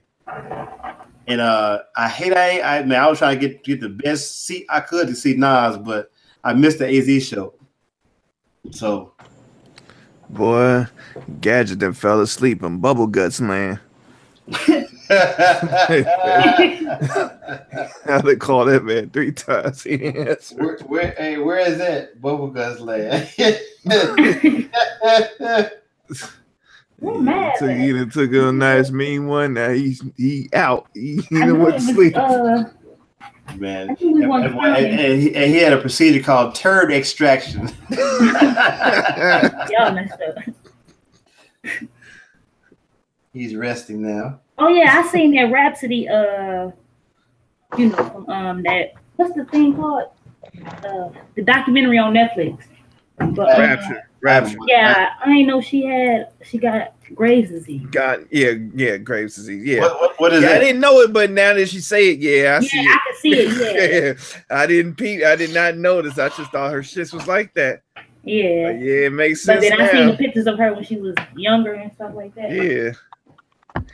She got the same shit. Missy yeah. Puff your face up and all that. Yeah. I used to always think, I'm like, okay, she said she hooped, but she a little chunky, so I know you just got through finished hooping not too long ago. Like, what happened? Okay, that answers my question. What? Now I'm ignorant. So what's Graves' disease? It's like an autoimmune disease. Yeah. And do they be on steroids? Because I'm guessing it's the steroids. I think she has to take steroids, and the steroids will make your face puff up and kind of like your eyes bulge out and whatnot. It's the same disease Missy Elliott got. Remember when her eyes started to bulge out and everything? Yeah, I seen this. Like, I was noticing that. It's really it's a hypothyroid. Huh? Yeah, no, we talking about Rhapsody. Rhapsody got it too, and I was watching that show when she was talking about it. What's up, yo? What's up? Why about it? Man, get out of here, man. We don't want you. We don't want your kind of here, man. But the puffiness is from the disease and not the meds.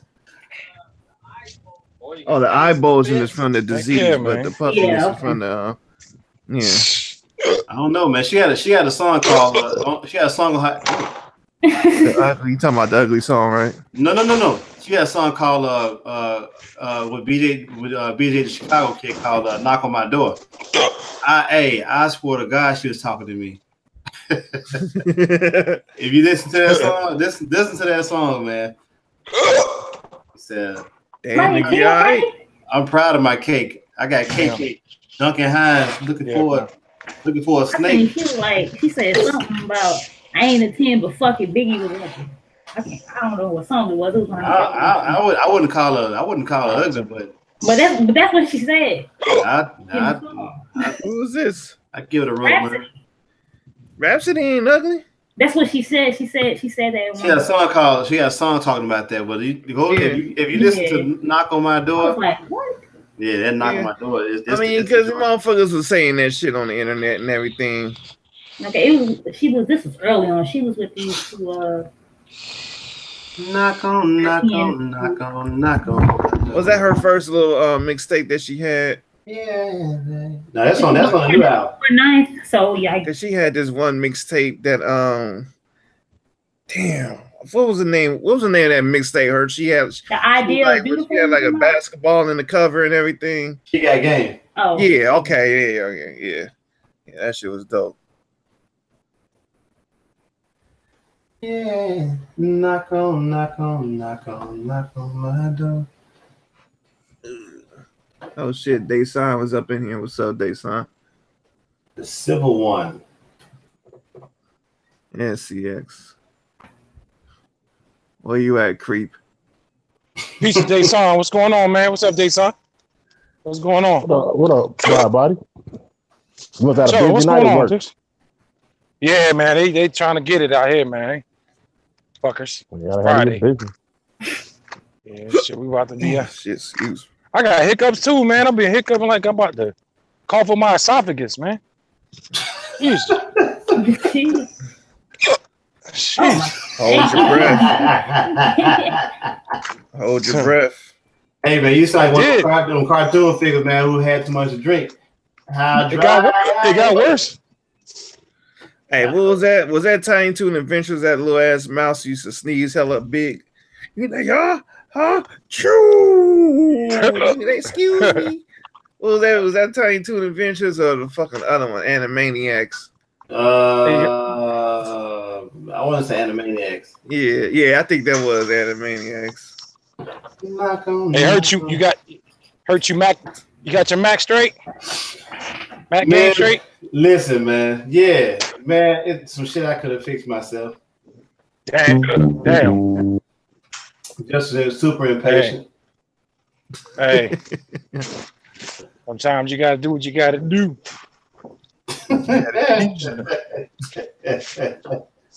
What up? I'm not even gonna do it here. I think we still live. I know. Oh shit, we still live. That's why I said that. And who's our sponsors tonight? Who's sponsoring us? Who's our sponsor tonight? Who's the sponsor? Sponsored by RTO and another fucking moment by RTO. Shit. Oh shit! You must have been in here with the murder weapon. No, he been good. We've been good tonight. Yeah, Marvin here. Marvin. Shout out to Tim White. Hit me up. He wanted the sample too. We about to do the sample challenge. Thanks for everybody doing the sample challenge too, man. Appreciate that. I missed out. I couldn't do it. Never too late, man. Never too late. I thought we had until Thursday. And we extended that shit, man. Motherfucker want to do it. Shit, it's extended. Man, I would have made the fucking what I posted today. I would have used that then. Oh God shit! Damn it! I would have made a damn beat video and everything. Shit, I would have used that. Hey, two ain't gonna hurt. Shit. Hey, y'all know that chick named Sarah J that be in the business? You know what I'm talking about? Yeah, the beat broker type of shit. Yeah. You mean the glove? Yeah, she was on Vlad. She was on Vlad, and in the comment, dude said she looked like a retired truck driver.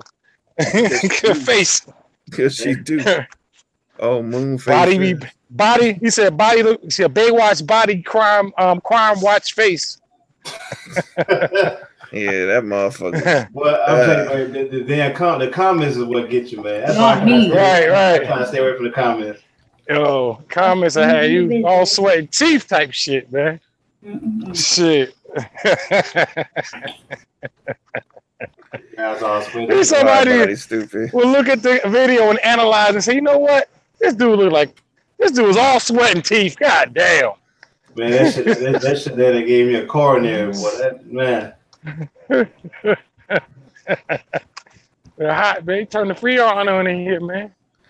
Has anybody ever made a beat using a circle of fifths only? Huh? Man, that's some nerd shit. I don't know. Man, I don't know nothing about that. Go ahead. I got to talk to y'all after dark, bro. I got to talk to y'all after dark. Ooh, man. If man said gadget and bubble guts, man, bro. Bubble guts. Hey, you ain't been back he drinking apple juice smoothie, dog. He said he drinking apple juice smoothie. Yeah. I said, how you there? What's in the apple juice smoothie besides apples? Probably other regular smoothie shit, fucking yogurt and ice and whatever else. Probably. Man, no, you don't do that, man. That's a diuretic waiting to happen. I mean, shit. Like I drink the banana berry from Jamba Juice, and that's got apple juice in it. But you know, I don't know, man. Everybody can't hold that liquor. Yo, apple juice smoothie. I've never heard of an apple juice smoothie before. It's probably got a bunch of other shit in it, just along with apple juice. And I wouldn't have dared. The apple juice just fucked them up. What do you think the apples is going to do? But you know, apple juice is a diuretic. I mean, yeah, I know it's doing its job. No, not diuretic, but a laxative. Yeah. I call anything you eat that make you go do your thing is diuretic to me. Man, just think last year around this time, man, I had so much stuff up for sale, and I got rid of everything. I think. I don't know why. I don't know who got the Excel. Yeah, I know who got the push though. Who got the push? Now waiting on this motherfucker to get home right now. He ain't hit me yet. Oh boy. Yeah. Oh D City. Yeah. Yeah. Wallace number 2. Hey, I think you need to go into business for yourself, RT, on tutorials and such on the Ableton side. Don't give no ideas, man. I mean, you can make it dynamic and different. You call it they call it the motherfucking school of push. There you go. School, right there you go.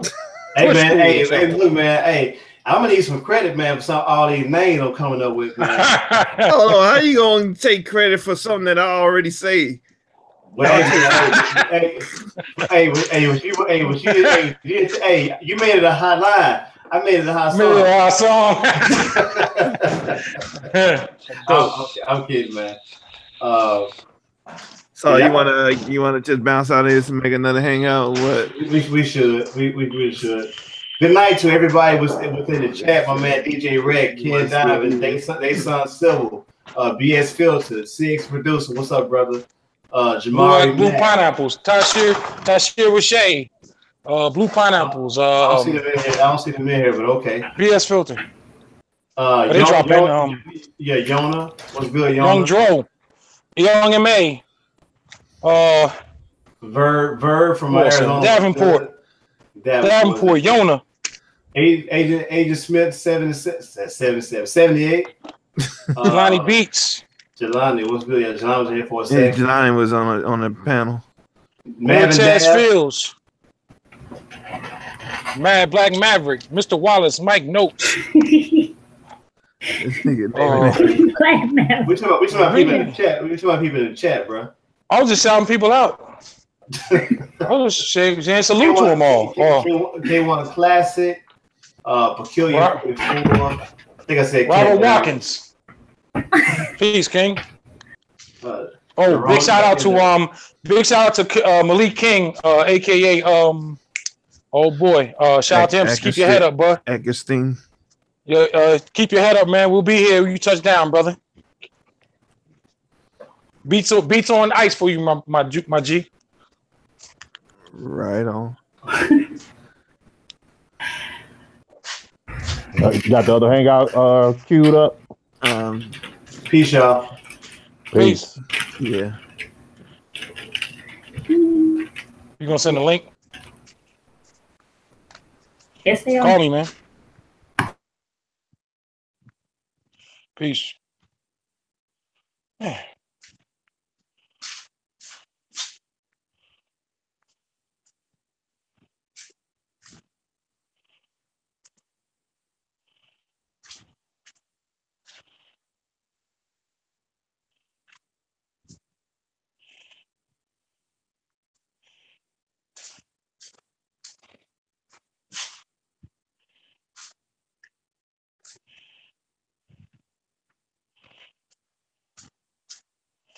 What the fuck?